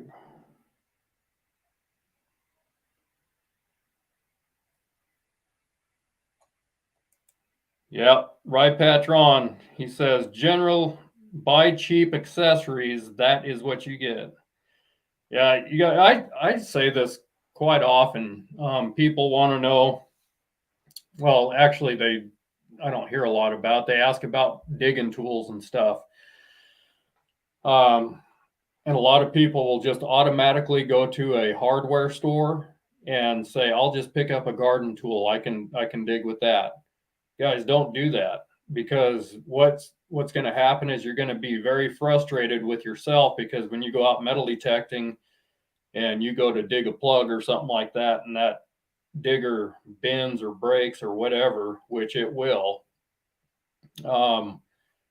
you're going to end up without a tool, and then you're going to have to spend money again. So you might as well spend money the first time on a good tool, and that way that tool lasts you for years to come. You know, don't waste your money by buying cheap. Buy quality tools, and then you'll thank yourself later. I promise you that. I've made that mistake myself. I went out and I bought something at a hardware store and said, oh, this is plenty good for a trowel. I took it out there. I don't know. I think it was the first trip I took it out, the thing snapped in half, and I invented a new alphabet, you know. So buy quality. Most of your, you know, big box store gardening tools, you know, little hand trowels and everything, are made for, you know, flower beds where you're in loose soil, you're not in rocks and heavy roots and all that kind of stuff that we run into when we're detecting. So that's why those aren't going to last. And then your shovels, most of your small shovels, you know, your what's the name of the one, like a little trenching shovel and those kind of things. A lot of those are made just to, you know, go in, you know, what I might call residential dirt, the dirt around a home that's been, you know, the whole property around the home has been, you know, fill dirt, or it's been, you know, well cleared or whatever before the home was built. So you're not hitting the kind of terrain that we do metal detecting with rocks and roots and all that kind of stuff. So the better quality tools you get, I think you'll appreciate them. And, you know, it might hurt the pocketbook for a little bit, but it may hurt it less down the road because you're not buying things, you know, 2 or 3 times. You're buying them once. That's right. So on my channel, I got a comment on one of my videos. A guy named Joshua Ludley asked, what do you do if your detector doesn't have a pinpoint option? So the way that you would want to take care of that is when you detect over an object, you're going one way like this. You're listening for the highest point, the loudest point, I guess you might say, over that target. And visually kind of keep an eye on the ground and see where that loudest point is.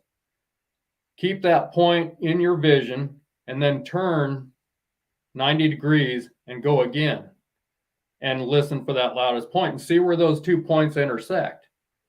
And that's where you pinpoint. That's going to be where you go ahead, Dan. Sorry, Larry. Something else you can do, and even those of us that have a pinpoint mode on your detector can try this, and you'll see it works most of the time.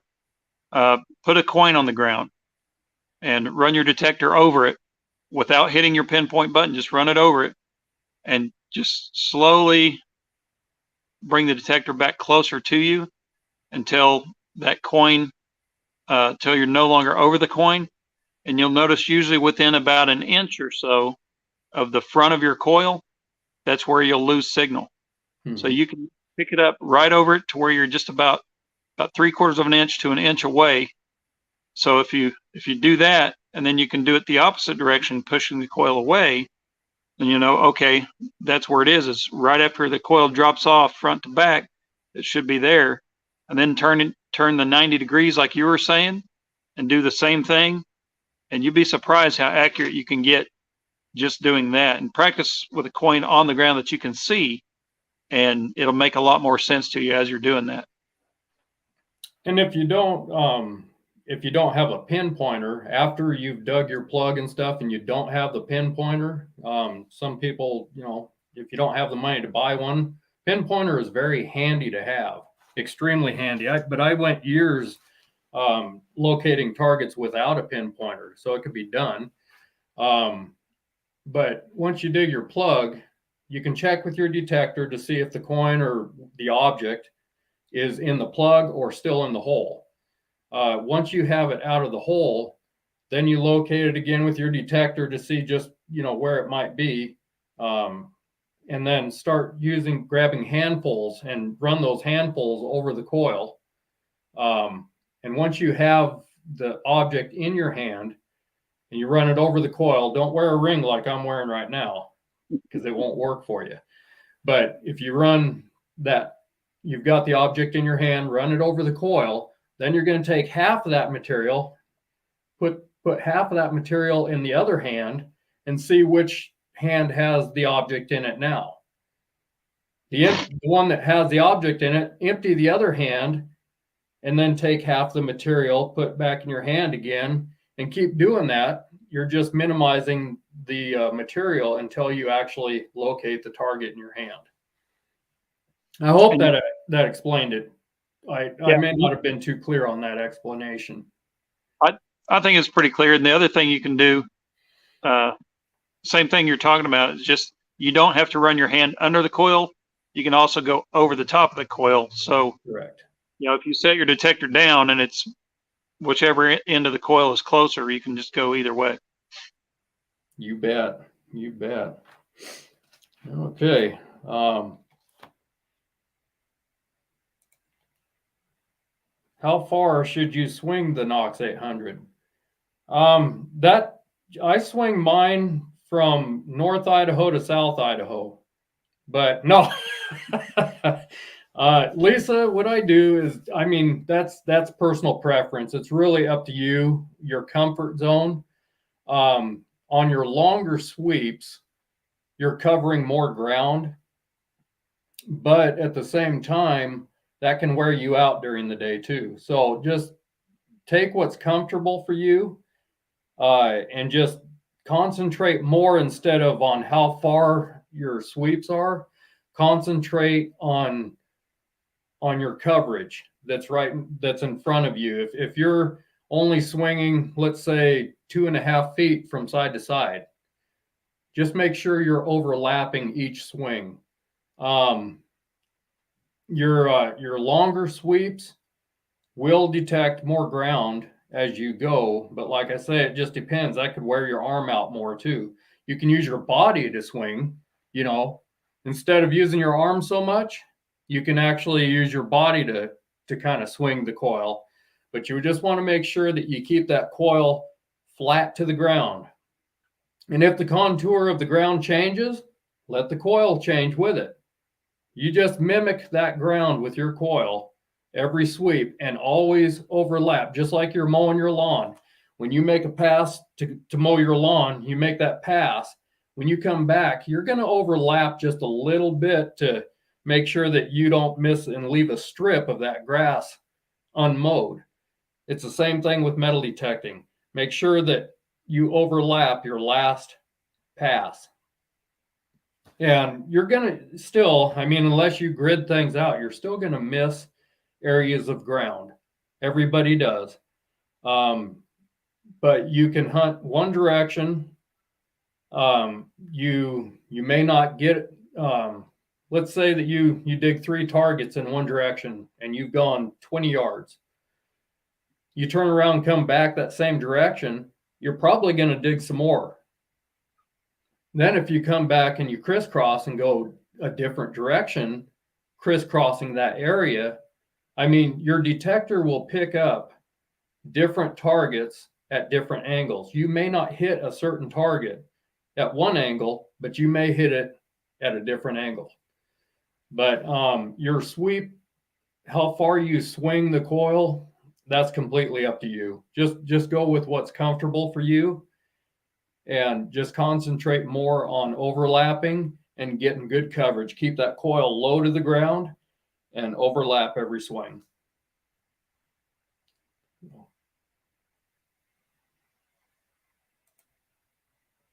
Joe Wissing, thank you very much. I appreciate that super chat.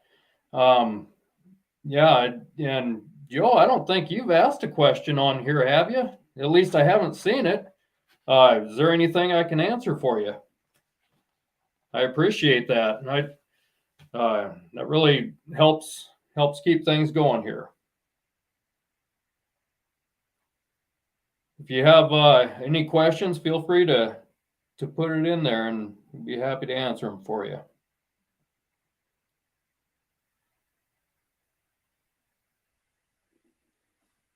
I got something, Larry, real quick. Mm-hmm. A lot of you probably know there's been some promotions going by different manufacturers. You know, as more popular through the holidays and everything. But Minelab still has some promotions that change about every 2 weeks. The current promotion is on a Vanquish. Is it the 540? Mm-hmm.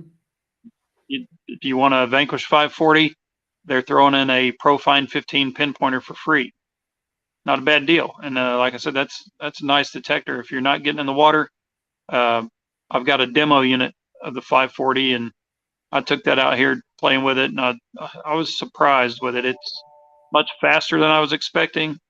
It's still multi-frequency. It's got a lot of great features. It's got the wireless headphones, and it's a nice machine. I've actually heard some good things about that machine.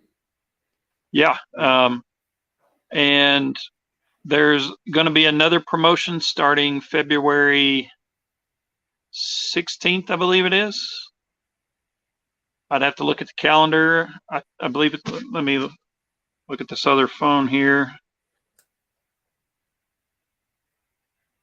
Maybe it's the 14th. Nope, I think it is the 16th. There'll be another promotion starting. I don't think I'm allowed to say what that is yet, so I'll have to keep quiet on that. Well, the best thing is to just keep in touch with Dan, and then he can let you know when things come about. So, yep. Yeah. But all right. Thoughts on carbon fiber shafts, Mr. Dokus? Let me grab them. Yeah. Well, the nice thing about carbon fiber is it's lighter, and it's durable. The dimensions are a little different. Like if you're running an Equinox like I do, I believe the diameter of your carbon fiber is a little bit smaller. So there's a few changes like with your coil and stuff. Oh, he's got a bunch of them there. Man. For right now, I've got the Detector. That's a very recommended one. Yep, very popular. They're based out of Australia. This is one they call the Detector Red Belly, where it's got red woven into carbon fiber. A little bit of an upcharge for the color, but if you're wanting to build your hot rod, that might be the way to go. This one's from Steve's Detector Rods. Steve's a guy out of Oklahoma as well. And he's put these together, and I really like these. It's the current setup I have on my machine. And the nice thing about the Steve's rods, and I haven't seen these on the others, we were talking about earlier, the counterweight. This one here is counterweight ready. You can get either counterweight ready or not counterweight ready. But if you get the counterweight ready, you get a nice machined cap here.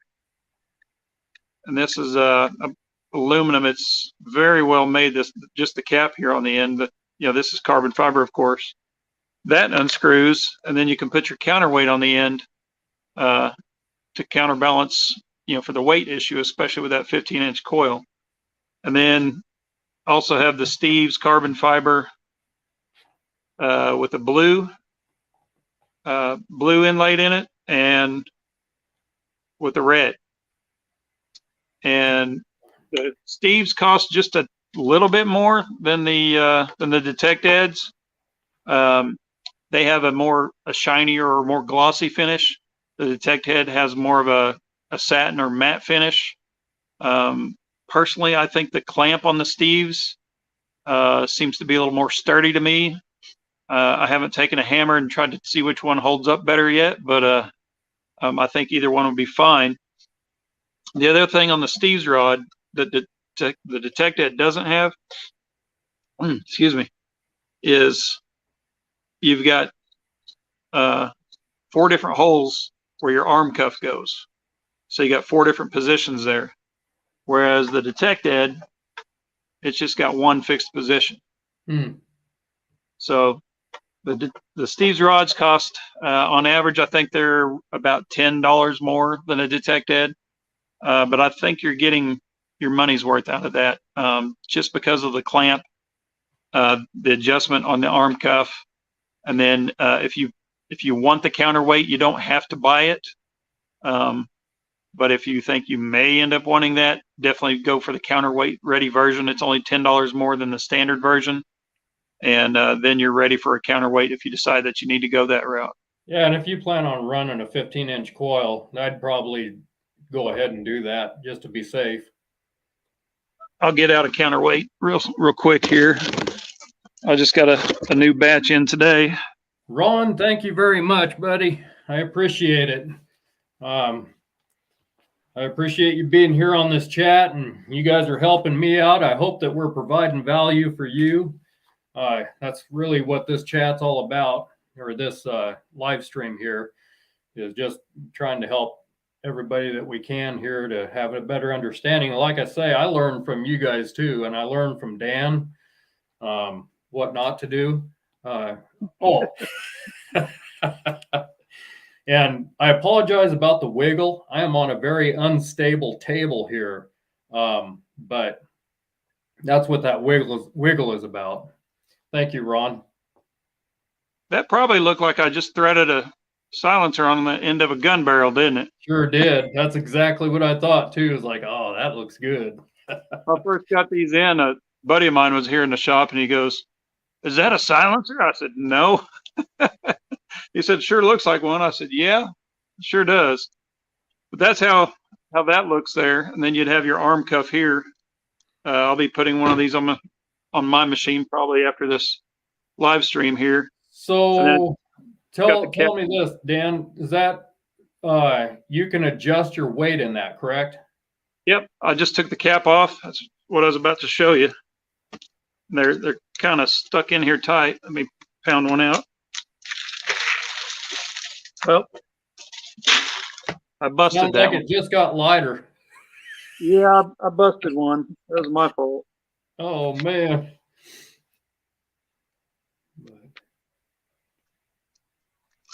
But see there, you got these little pods filled with weight. You can put them in there or take them out to get the amount of weight you want. I think there's two different sizes of counterweights. There's a 5-inch version and a 7-inch version. This is a 7-inch, and that's 1, 2. Looks like it had three weight pods in it, but very sturdy, very well made. It's all nicely machined. It's pretty nice setup here. And like I said, with a 15-inch coil, this is going on my machine. Yeah, you bet. Absolutely. It will make a difference. So, and hopefully Lisa, thank you very much. I appreciate that super chat there. Thank you very much. Hopefully somebody doesn't see me with that and think I have a rifle with a suppressor. It may make my detecting day a little short. So what that does is, with that suppressor on your Equinox, is it will make each target sound off quietly, so nobody knows that you're digging treasure. So,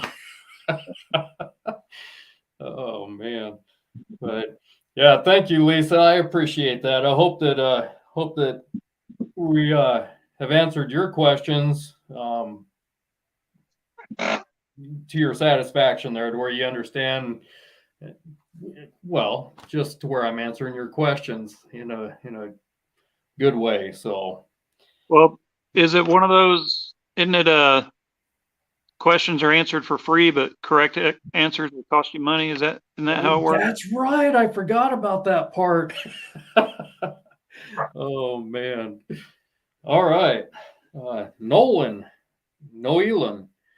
I'm not sure. Noelan. What's your definition of a surface find in a park that doesn't allow digging, but does allow surface finds? Hopefully that makes sense. Yeah, I know what you're saying. I've ran across things like that where people say, well, yeah, we don't have any policies against metal detecting. You just can't dig. Well, what's the point of metal detecting? What you might try to find out, and I really don't like this process because you're taking a chance of damaging your fines. But you can take a screwdriver. I'm going to just use this as an example, this pin. Take a screw. Yep, there you go. A probe of some sort. He's got a probe there. It's actually meant for that, and it's dulled on one end. It's brass, so it's and that's less brass, so it's not going to scratch the way that a screwdriver would. But you take and when you pinpoint your target, then you just take and you run that down in there and it just makes a little tiny hole. You really don't, you just pop those fines out of the ground.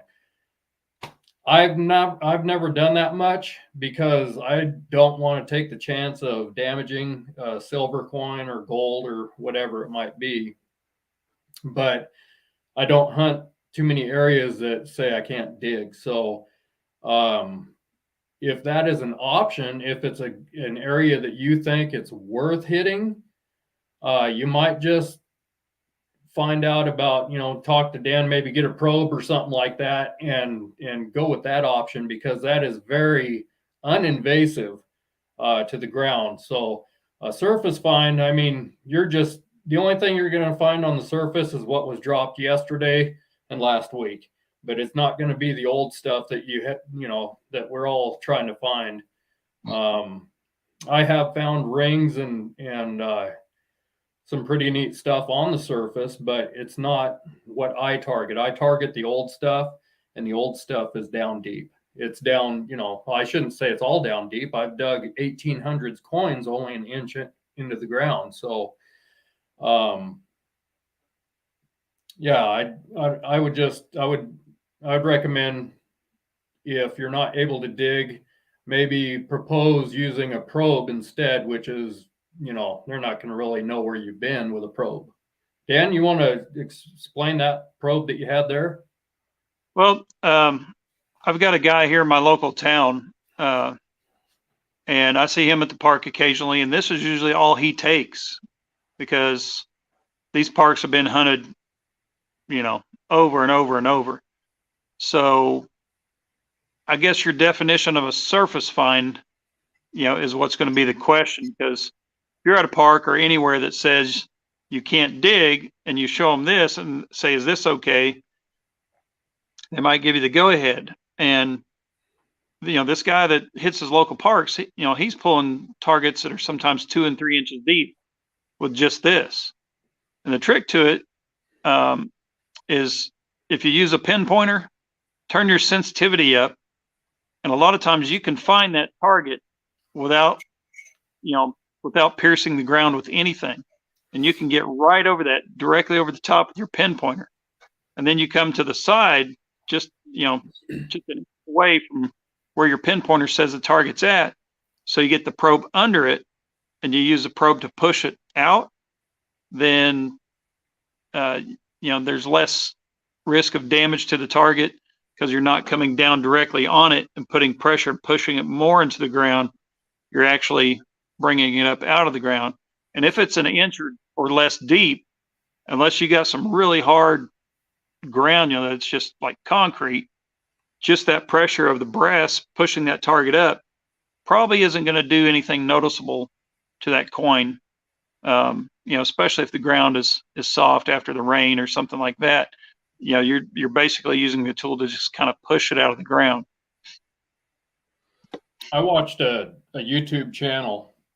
There was a guy in Las Vegas, and Las Vegas, apparently where he was at, they weren't allowing digging in the parks there either. So he was using a probe and a pinpointer, and I was really amazed at how quickly he was recovering his targets. Mm-hmm. I mean, the guy was good at it.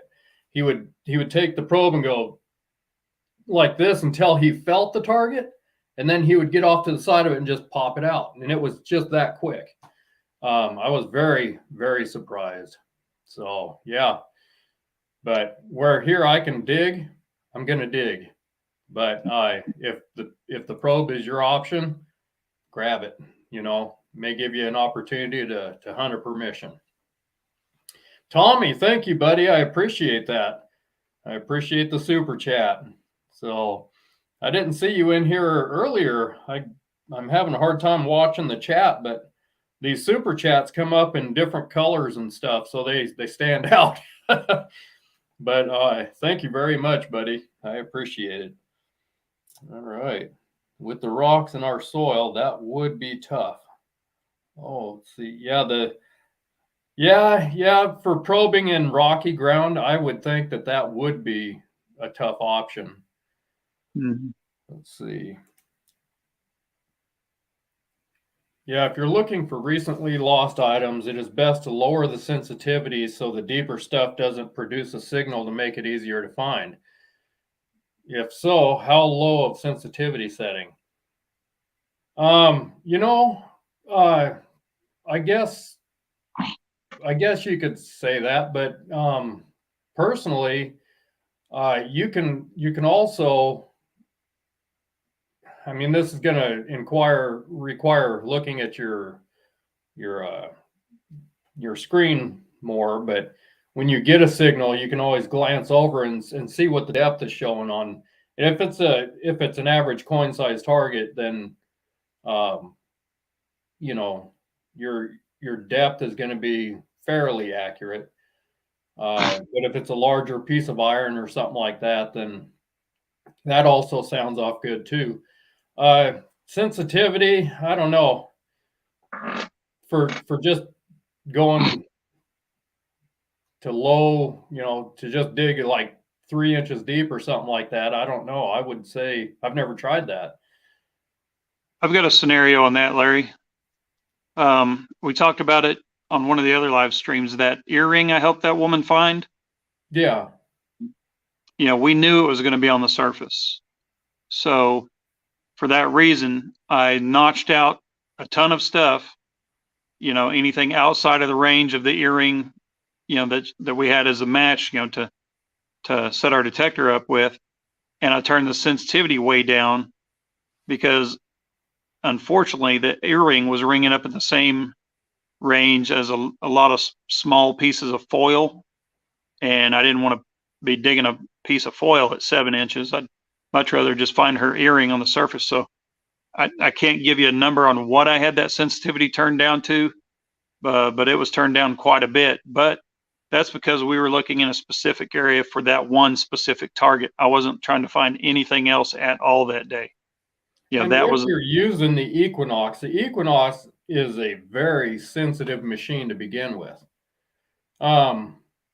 You're going to have to just I would say you'd probably have to do some tests on that, because you're still going to dig deep targets if you have your sensitivity at 20, even 17, 15. You're still going to be digging pretty deep. I think that to get rid of the deeper targets like that, if you're only that's hard for me, because I want that deep stuff. I know what's down there. Yeah, I don't know. That would be something you would have to test, I think. But And the way he worded the question makes me think they may have some jewelry lost on the surface. So I for lost jewelry finds. So I will turn the sensitivity down quite a bit for that. Because at that point, I'm not looking for anything else, just recovering their jewelry. And then, if they say, well, you're welcome to hunt our yard after the fact or wherever the jewelry is lost, then I go back to my regular settings, crank the sensitivity up and look for whatever else. But, if you're trying to find that, that one specific target, which is usually something lost, earring, wedding ring, something like that, then I could definitely see you doing it for that reason. Yeah. Yeah. Well, he says correct. That's what he was talking about. So, yeah. If you've got a matching, if it was an earring, if you have the other one and you can find out what it's reading on your detector, then aim for that target, notch everything else out and go for it, But yeah, good question. If you have more, if you need more information on that, Dan, could they get a hold of you for a Yeah. little better explanation or something? Sure. Okay, so yeah, just you know, if there's something that is in question about what we've just talked about there, give Dan a holler, and he's actually gotten out and found quite a few lost items for people. So, but don't throw your wedding ring in a gopher hole while you're out looking for something to detect it, though. So, all right. Noelan, thank you very much. I appreciate that. You guys are helping keep the channel going, and that's greatly appreciated. Thank you. All right. Yeah. So Lost Boys recovery. Let's see here. I saw something here. Well, where was it? Okay. He said, "Dang, this live stream is almost as good as mine." Yeah, I know. I'm trying. I'm trying. I'm trying to catch up to you. You know what? I was on his last live stream. I was able to watch it, but I couldn't do anything else but watch because my Wi-Fi was down. But I couldn't believe, I don't know how many he got on his stream, but it was, I don't know, I think somewhere around 200 or something like that. It was really good. He's growing his live stream really fast. Lost Boys recovery. So that's really awesome. But oh, right, Patron, you must have jumped out of here because I did the giveaway, and you wasn't the winner. But you know what? All right, I'll tell you what. You guys have been good to me. Let me see what I can do here. How many people we got in the chat here? Oh, you guys are going to break my heart here because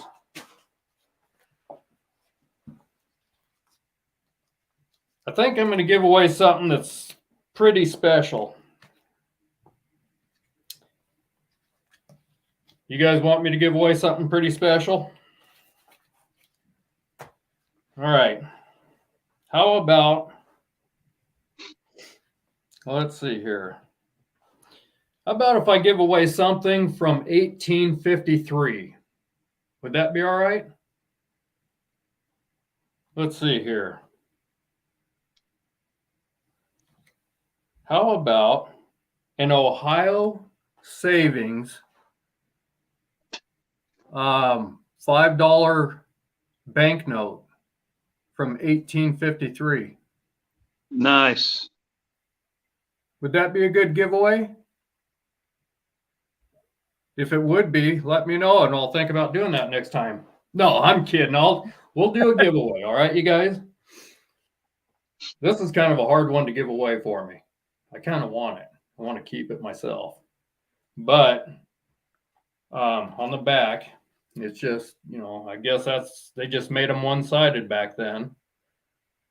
That is an old piece. There's a couple of holes. You can see one right there and one right there. But that is a $5 banknote.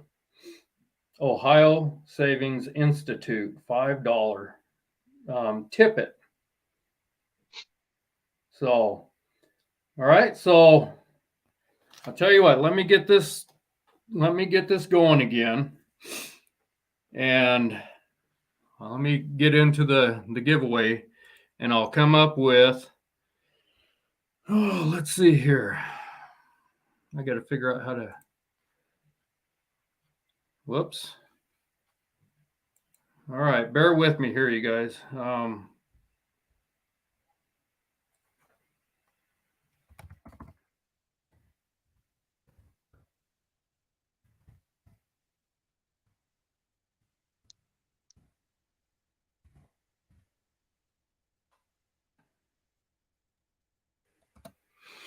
Okay. All right.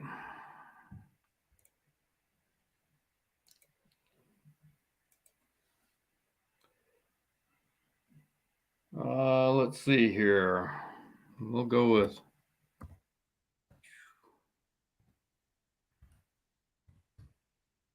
All right. You guys, I want you to start. Hang on just a second. All right. Go ahead and type in Ohio. Everybody type in Ohio, and I'll give you time to do that, and then we'll do the drawing. In the meantime, I will try to get this set up to where everybody can see what's going on.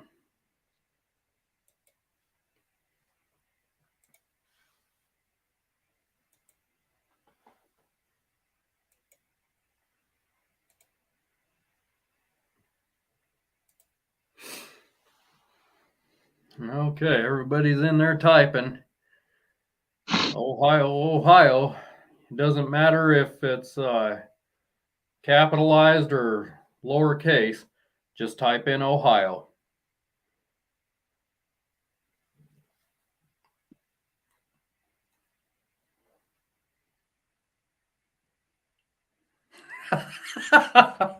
Tommy Fellows, I'm in Michigan. I will not say that word. Oh, that's funny. Not even for a $5 banknote. Oh. Roger, make sure that your spelling is correct in that, because otherwise it won't recognize it in the giveaway tool.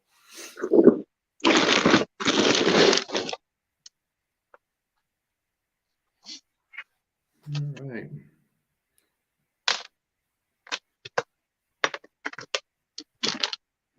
You guys, you let everybody know what they missed out on that didn't show up for this this live stream. 2 giveaways in this live stream, and yeah, people are still typing Ohio in there. So I'll give you just another minute here, and then we'll do the drawing.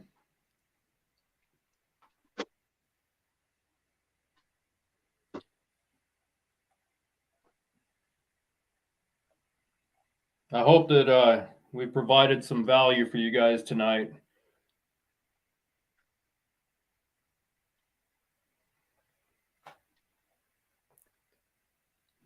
Okay.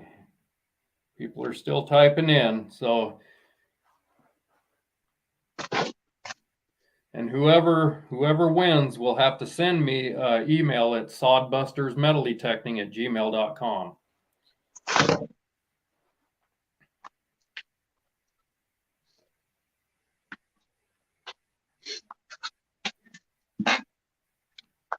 Okay, is everybody done? Everybody in there?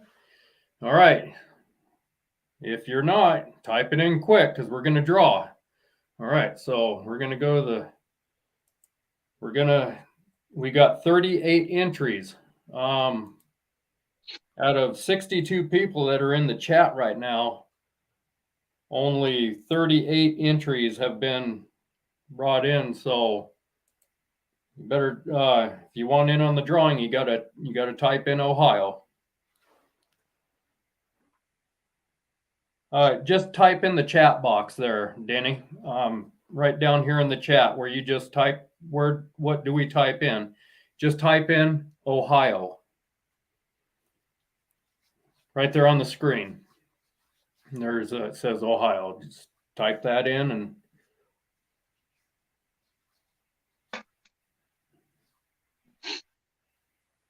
there you go.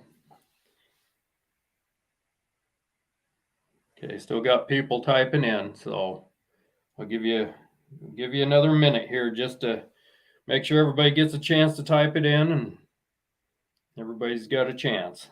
There you go. I see you, Denny.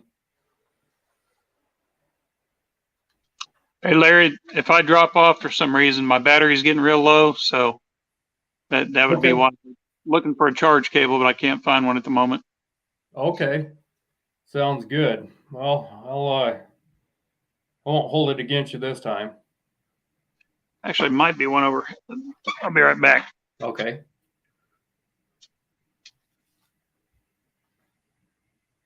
Ricky Nelson, how you doing, buddy? I see you in there.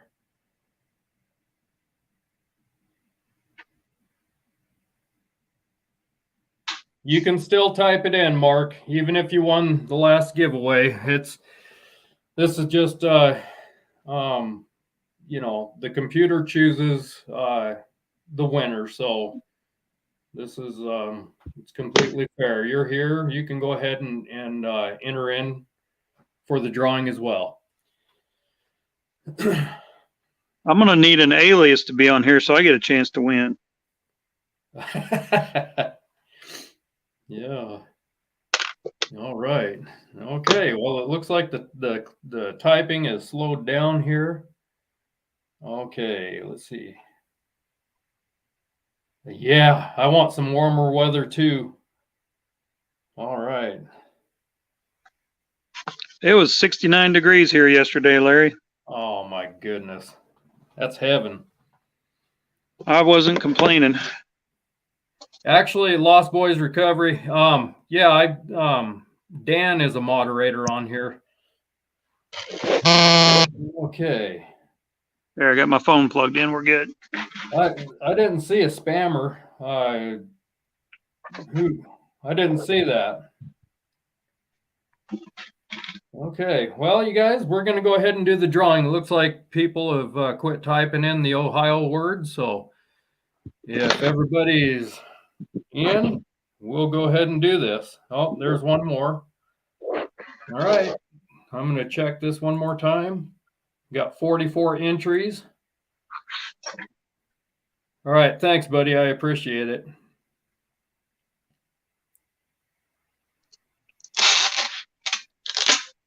Okay. All right, Joe. I see you in there.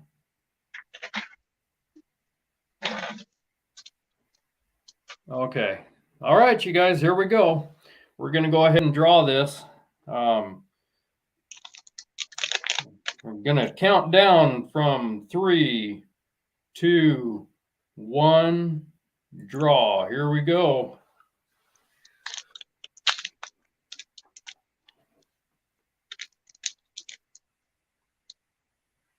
Greg Gustum. Greg Gustum, congratulations. Wow. Well, Greg, man, I'll tell you what, I'm jealous. I think that's a good win right there. $5 banknote. Yeah, history. Let's see. Oh, I can't read all of it, but there's handwriting on here. I mean, this is old. I'm sorry, you guys. It's 1855. I misread that. It's 1855. No refunds. So. Hey, Larry, I've got some magnifiers here if I need to send you one. I'll tell you what, man. This old age catches up to you. I can't read with them on or with them off here. So, well, congratulations, Greg. Send me an email at sodbusters. I'll put it in the chat here. Sodbusters metal detecting at gmail.com.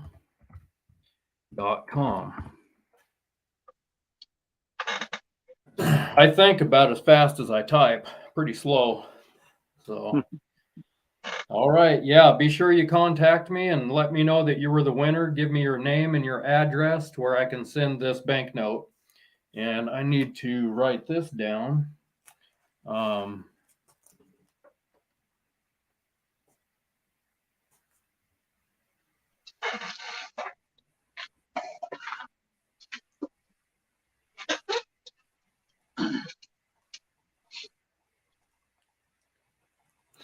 right.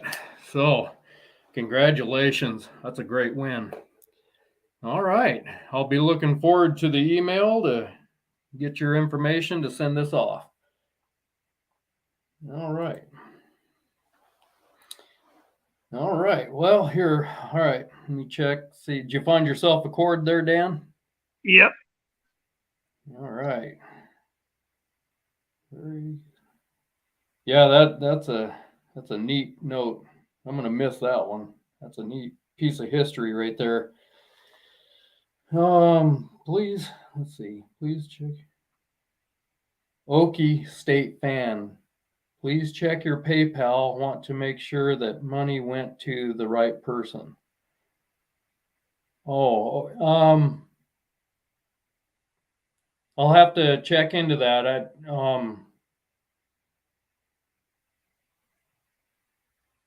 I'll have to take a look at that. So, all right. Well, Rodney, I think the drawing's already done, you guys. So that banknote has already been claimed. So, does anybody else have any other questions about metal detecting or the Equinox or other detectors? Oh, by the way, I will be sending Sodbuster's metal detecting sticker with the banknote as well. So,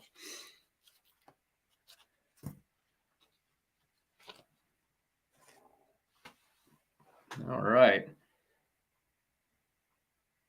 Okie State Fan, I will check that out here as soon as I get off this live stream. I appreciate that. Thank you. Thank you very much. All right. Larry, let's see. Okay, I took the Knox out in the yard today just to try it. Got some tones, but couldn't dig because the ground is frozen. Yeah, I know that story.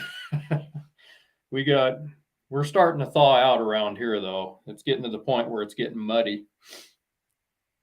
All right. I have an Excalibur 2. Let's see. I have an Excalibur 2. Is there a better one for deep water? Not yet. Yeah. Excalibur's been out. The Excalibur 2's been out for a while. I don't know when they might be having a replacement for it or anything, but the last time I asked that question to my Minelab rep, she said, no, nothing in being released in the next several months. So right now I would say the Excalibur 2 is probably still the way to go. How deep does that go?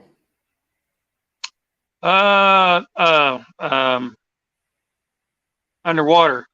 I was thinking, how deep would it detect? Sorry, my brain's on Friday mode. It should be 200 feet is what it's rated for.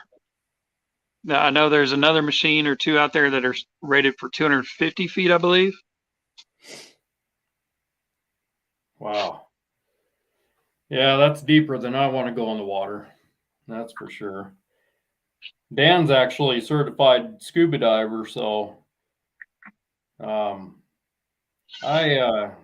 never liked the water too much, I guess. I had a son, he was 18 years old and he drowned up here at the Dvorak Dam. He was 18 years old, so I don't know. I've always had a fear of well, not a fear of it, I guess. That's a way that I never wanted to go, is by suffocation or drowning, and my son ended up going that way.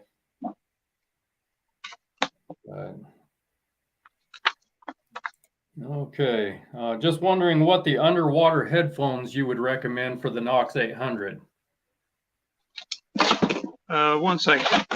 There's the ones I showed earlier, the Gray Ghost amphibians, which are very hard to come by right now. The new ones I just got in, I'm going to say they're probably just as good a quality. They're made in the U.S. also, as well as the Gray Ghost. Patriot is another brand. They're kind of hard to come by. It's a very small company. And all of these use basically the same frame, same shell I just couldn't tell you 100% if the actual speakers and electronics inside are identical. There's even one of the major manufacturers uses that same frame and that same shell for their waterproof headphones. And then you've got the waterproof headphones from Minelab, which work well, but like I mentioned earlier, they're kind of ugly. They look like, you know, they were designed in like 1982. And I was going to show a pair of those, but they're all sealed up in a box and everything, so I'm not going to get that out. But we carry all of those except the Patriots. We can't get those. These new ones are called the Thresher. That's the yellow ones that I showed earlier. Right here.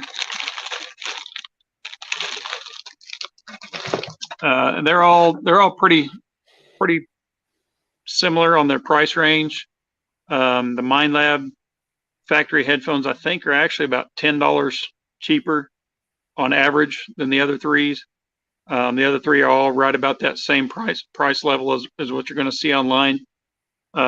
Shoot me an email or give me a call, and I can give you an exact price on those. I just got these Threshers in this week, so I've got to look at the books and see what I'll actually have those priced at. But they're probably going to be around the 150 to 160 range, somewhere in that price range. Okay. All right. Okay. Aiden Clark. Larry, I'm new with metal detecting. Can you tell me what I need to do? Well, that's pretty broad, actually, but what I could say is I don't know if you have a metal detector yet. So you're going to want to make sure you get set up with your equipment, and Dan is actually the one to talk to about your setup there. He can help you get set up according to your budget and where the type of detecting you're going to be doing. He'll help you get set up with that. And then I've actually got several beginner metal detector videos on my channel, Sodbusters Metal Detecting on YouTube. And if you go and subscribe on there, you'll find my tutorials, not only on metal detecting, but also on the Equinox 800. That's the metal detector that I use, and it's a real popular detector. So I've got some tutorials and stuff like that on the channel as well. You can also go to Sodbusters Metal Detecting Facebook group, and I can answer questions there for you as well, because there's actually a fair amount of things involved in getting started. So yeah, if you want to join Sodbusters Metal Detecting Facebook group, and hit me up there, and I can go over some things with you there. But the main thing is getting set up with your equipment first of all, and then once you have your equipment, then I'll be able to help you out better from there. So, all right. There's 4 simple steps, Larry. This is as easy as it gets, and I even had this engraved on those cups that I made. First step is beep, then you dig, then you smile, and then you repeat. That's right. You bet. That's right. You bet. All right. Let's see here. Here's one for you, Dan. Joe Woods wants to know, is there any low latency wireless bone induction headphones for the Knox? Not that I'm aware of yet. That bone induction thing has kind of become real unpopular right now because of the new XP Deus 2. I haven't even looked, to be honest with you, to see if that's an option for the Equinox. The only time I see them using the bone induction is for the Deus 2, but that's for underwater, and they're not wireless. And since we're kind of on that subject and we've talked about headphones a little bit, the problem with wireless headphones and using underwater is it doesn't work. It's not a limitation of the machine, it's the technology. For any of your Bluetooth technology or your, the Z-Link from Garrett, what's the other one called? I'm sorry, I'm drawing a blank here on the other technology they use for it, but it's all Bluetooth or, a very similar tweak to Bluetooth. And as soon as your detector goes underwater, the Bluetooth signal will not travel through water. So it's not going to do you any good to have your wireless headphones to be waterproof, because they won't work wirelessly underwater. So wireless bone induction headphones probably don't exist right now until they figure out another way to, to make them wireless and work underwater, which it just isn't there yet. But there may be some bone induction headphones out there that may work, but I don't know of any off the top of my head, because they have to have that waterproof connector to be able to, keep the water out. Yeah, you bet. All right. Ronald Crumps, he says, what do you say when asking for permission to detect to get best results? It's kind of I guess it changes from one place to another. It just depends, I guess. I kind of look at the situation. If it's an old house or something, if it's historical, what I tend to do is if I knock on a door, I'll introduce myself. Number one is, make sure that you're not scroungy looking. You gone detecting in the mud and now you're covered in mud and looking like you just walked out of a sewer hole, a manhole. But don't go dressed up like a businessman either. Just kind of go casual, look human, and walk up and don't overdo the personality. Just be, just talk to like you're talking to a friend. And the main thing is to build trust. And that trust has to be built within the first few seconds of talking to that person. And so your first impressions, you hear people talk about first impressions. That goes a long ways when it comes to asking for permission or anything really. So present yourself in the best manner that you can. And I usually walk up and I'll knock on the door and they answer the door and I say, hello, my name is Larry Rivera and I live here in Genesee. I've been by this place, I don't know how many times, and I'm really interested in history. And I've taken an interest in your house. And I have a YouTube, I present my YouTube channel. I say I do have a YouTube channel.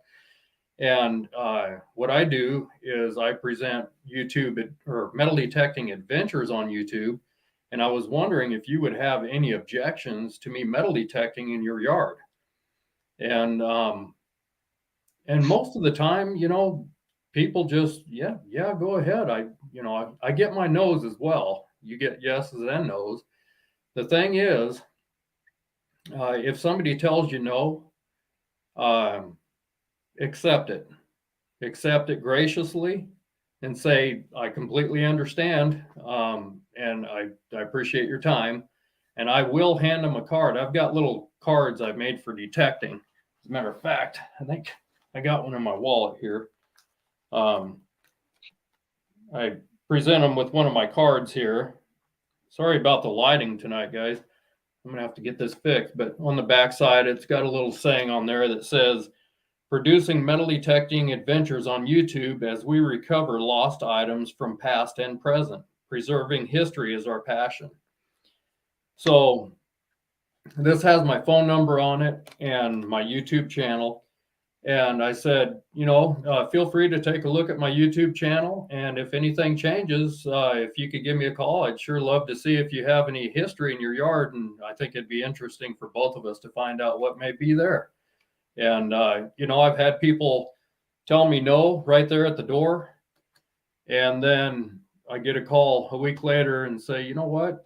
Yeah, we'd be happy to have you come on out and metal detect. So accept the no's graciously, even if they act, you know, even if their attitude isn't the best.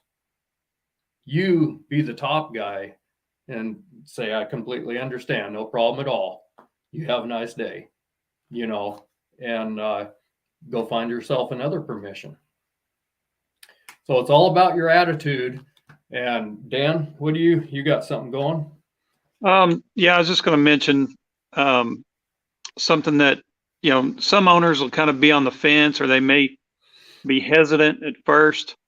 But if you're talking to them, as long as you're still talking and, you know, they're, you know, blood's not boiling, you know, you still got a chance.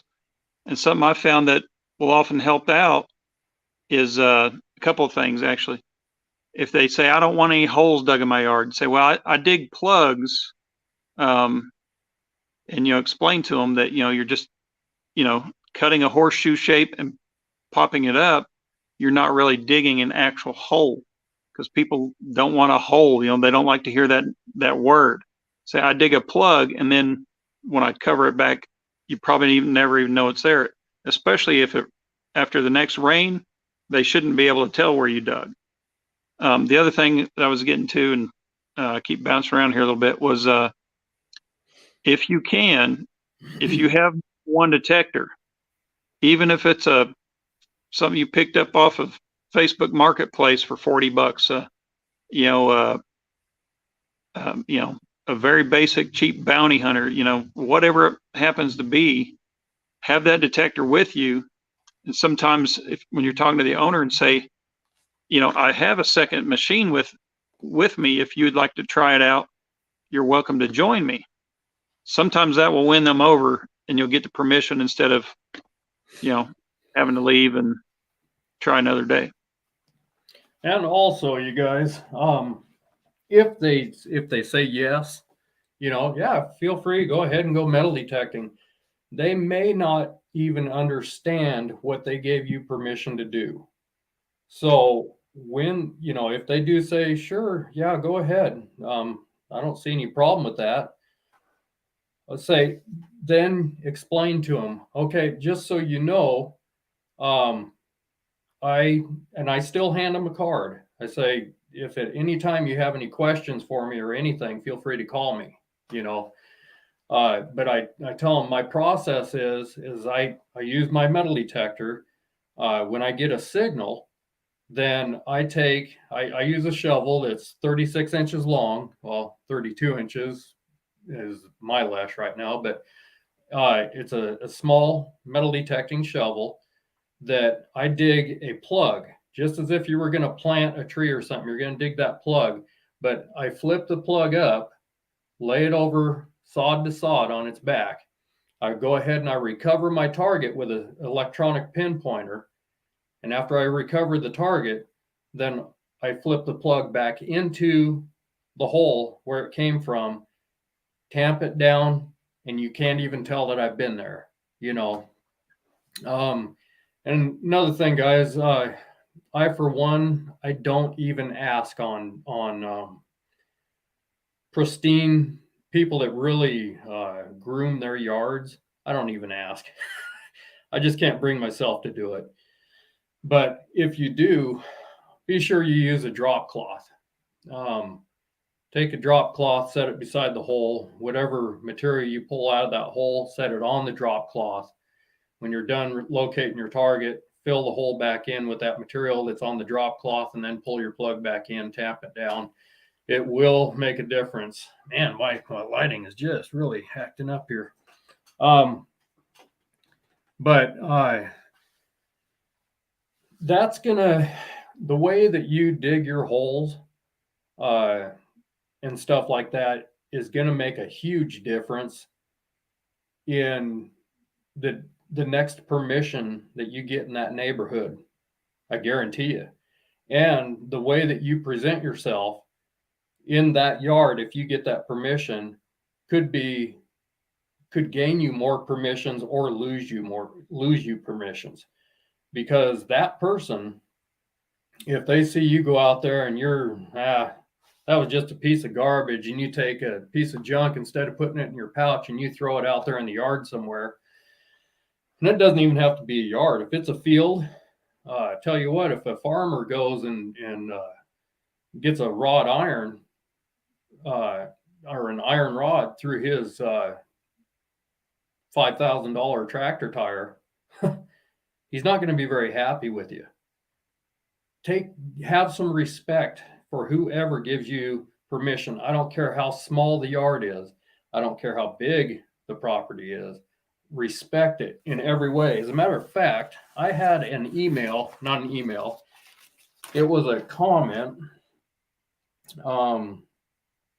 Let's see here. It was a comment on my YouTube channel. Let me see if I can find it here.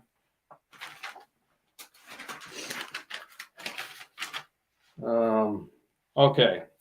This guy commented. His name was Michael P. And this was on a instructional video I did on metal detecting. And he said, referring about me, he says he's worried about messing up the grass, but they have a blue tarp for a roof. I don't care, you guys. I don't care. I don't care if these people are living in a bark house. You respect that property. You respect it no matter what they live in. I don't care if it's a mansion, and I don't care if it's a tarp. You be the better man. You represent the metal detecting community and yourself, most of all. So respect what you do there and make things as good as you possibly can. Dress up that plug, and it will make a difference. Okay, you guys? So, yeah, for permissions though, I mean, it's really about the way you present yourself and gaining that trust. So something, if I could, Larry, this happened to me a couple of times where I get a permission. You're not always finding just coins. There's all kinds of objects you're finding.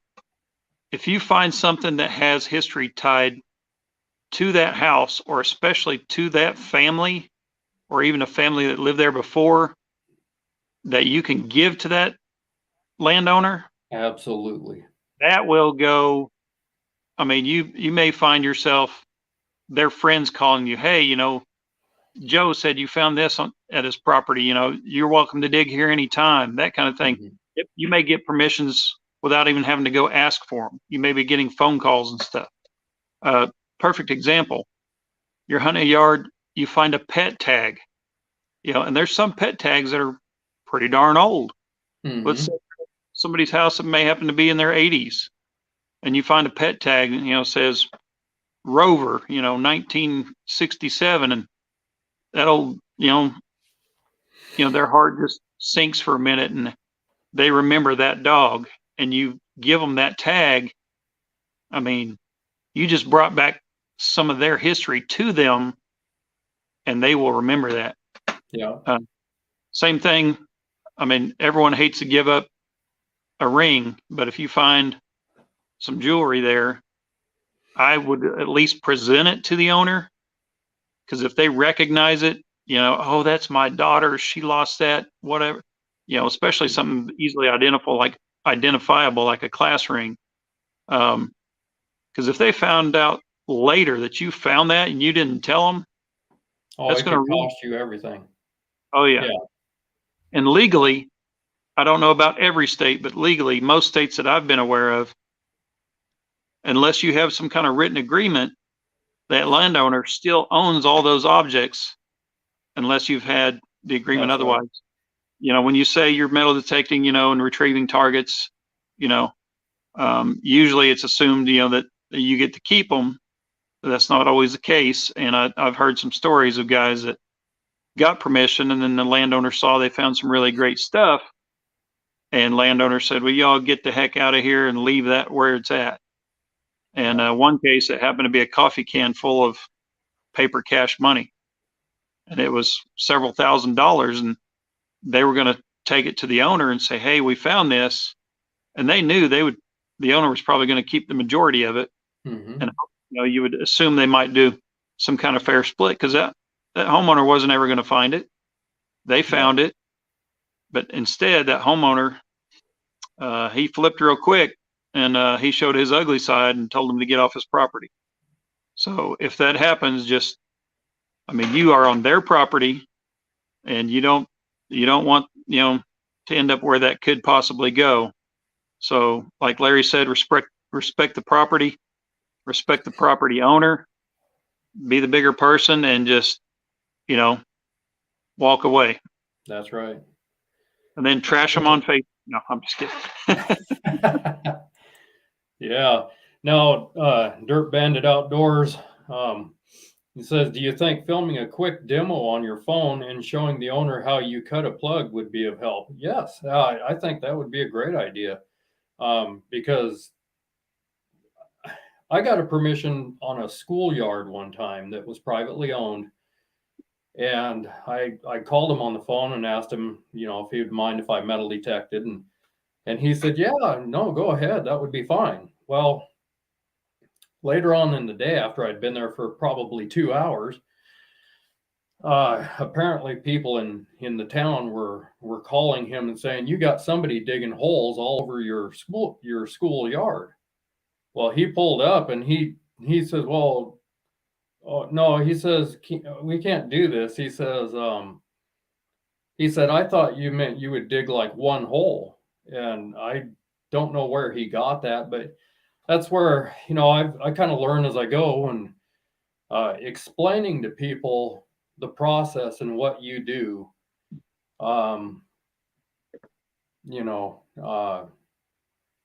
It can go a long ways. And, for that matter, if it's a property that you really, really want, and they say, well, yeah, I don't know, I don't see too much of a problem, but I am kind of worried about my sod, my lawn. You could offer, what, I'll provide you a bag of seed. Seed's not that expensive, So, if you buy a little bag of seed for a yard, to detect that yard, I don't know, it's up to you. That's a personal call, but there's a lot of different things that can take place, and every situation's different. But now the video, I think that's a good idea. That kind of sets people's minds at ease and say, oh yeah, well, I can't even tell you were there, and that's the way it should be. So, all right. All right, Rye Patron, thank you. Thank you very much, Rye Patron. It's been a great night. Yeah. Thanks, Ron. Yeah, thank you very much. I hope he's liking the new machine he just got. Yeah, how you liking that Deus, that D2? So, I never mind giving up a find. I enjoy seeing the owner receive my gift. Roger, last summer I was at a ghost town, and I dug up this item. It was a key. It was a key tag, is what it was, and it had writing on it. I can't remember the man's name right now, but it was not from 1930. The date was stamped on it. And the people I was detecting with, their father and father-in-law was out there, and he grew up in that ghost town as a kid. Well, he lived there as a kid. And I asked him, I says, does this name sound familiar to you? He says, oh yeah. Oh, it was Joy Eastman was the name. And he says, yeah. He said, I thought it was a woman's name. He says, no. He says, that was a man. He was a very good horse trainer. And he just lived at, up the road here a ways, and he trained horses for everybody. And on top of that, he was a World War I and World War II veteran. So he knew one of the family, actually, I think he knew more than one family member, but he gave me the contact information for what would have been that man's niece, great niece, I think it was. But anyway, I contacted her, told her what I found, and she gave me the history of that man. And she says, I didn't personally know him, but my sister did. So she gave me her contact information, and I mailed her that key tag. And it had Joy Eastman's name on it, the town he lived in, and it said 1930.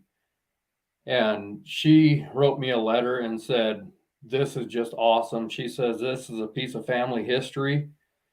She says, that was my uncle. And she says, he was actually shot and killed by his brother-in-law. I don't know what the situation was, but he was shot and killed by his brother-in-law. And I mean, just to put the story with that item and be able to return it to the family was probably a better treasure to me than that key tag ever would have been. I mean, it's not real often you're able to put the story with the item that you find. And when you can do that, that's when the value really comes into play. And to see and hear the happiness in these family members' voices, it's rewarding. So to me, it was a neat piece of history. But to return it and to see the happiness that it brought to the family members was even better. So yeah, it's personal items like that. It's always better to be able to return them. So, but let's see here. I found a set of World War II dog tags on the key ring and tracked down the owner's daughter. It was a very emotional reunion to the owner. Isn't that something, Roger? That's awesome stuff. That's awesome. And Greg says, I throw together a gift for people that allow me to detect. I bought a bunch of mercury dimes, Indian head pennies, wheat pennies, and some buffalo nickels. I give one of each. Yeah, that's a good idea too. Good deal. Yeah, the owners really appreciate that stuff. And then, the stories will carry on. They'll talk to a relative that lives in the area. Maybe that relative lives on an 1800s farm and say, this guy came out metal detecting. He gave me all these coins and, just really nice guy. He detected the yard here. He showed me what he found and I couldn't even tell he dug the yard. You know what? That's going to gain you more permissions than you can ever ask for if you do that. I guarantee you, one lead leads to another if you respect it and treat it right. So, but all right. Well, you guys, we have been on here for almost 3 hours now, you guys. It's been a lot of fun, but I appreciate you guys. I appreciate you all showing up. If you need any metal detecting supplies, get a hold of Dan there at Outlaw Metal Detectors at gmail.com. And if you need to, you got the wrong email address. I got the wrong email. You said Outlaw Metal Detectors at gmail.com. Oh, I mean outlawmetaldetectors.com. I knew that. Yeah. I was just seeing if you're on the ball. Yeah, it's Dan at outlawmetaldetectors.com, or you can just go to the website and find where you can email us there. Again, about the website, like I mentioned earlier, and I apologize, there's been some issues. We've got a lot of items that are not on the website, and some stuff just came in real recently, and some stuff we haven't put on because it just sells out so quick. There's no point in putting it there. So give me a call, send me an email. You can even text me, and if I don't answer right away, I'll get back to you as soon as I can. And you guys, if you haven't subscribed to Sodbusters Metal Detecting, I'd appreciate it if you go check out the channel. If you like what you see, hit that subscribe button and share it with others too. I'm always trying to grow the channel, and so as long as I can provide you guys with some valuable information and everything else, then I think we're on the right track. But anyway, I appreciate you sharing the videos and your comments and everything else. It does help the algorithm on YouTube and does help the channel to grow. And I do appreciate you guys sending the super chats. I do appreciate that. That is definitely a big help, putting fuel in the tank and everything to get to the next ghost town. So, oh, do you ask where the pet cemetery is located? No, I've never asked that, but I have ran across a couple of them. I've actually ran across human graves that were growing over in the brush too, that never got answers about either. But yeah, in some of these historical places, you do find some interesting things even on top. So, but I really, you know, I wish you all the very best. I hope your treasure bags are full and pick up all that garbage you dig to and take it out, and you won't have to detect it again. And that's another feature that homeowners will find valuable when you ask for permission. Tell them, you know what, any garbage, any tin cans, any bottle caps, aluminum, anything that I find, I put in my trash pouch, and I remove it for you, and it just leaves the property cleaner when I'm done. So that is another thing that will encourage people to give you permission. So anyway, you guys, you've been a blessing to me, and I wish you all the best, and be safe out there. And we'll see you on the next live stream, Friday at 5 p.m. Pacific time, every Friday evening. Okay. So put it on your calendar, and we'll see you on the next week. Thanks, Dan. I appreciate you coming on again. Thanks for having me, Larry. You guys all take care and be safe. God bless. God bless. Have a good night.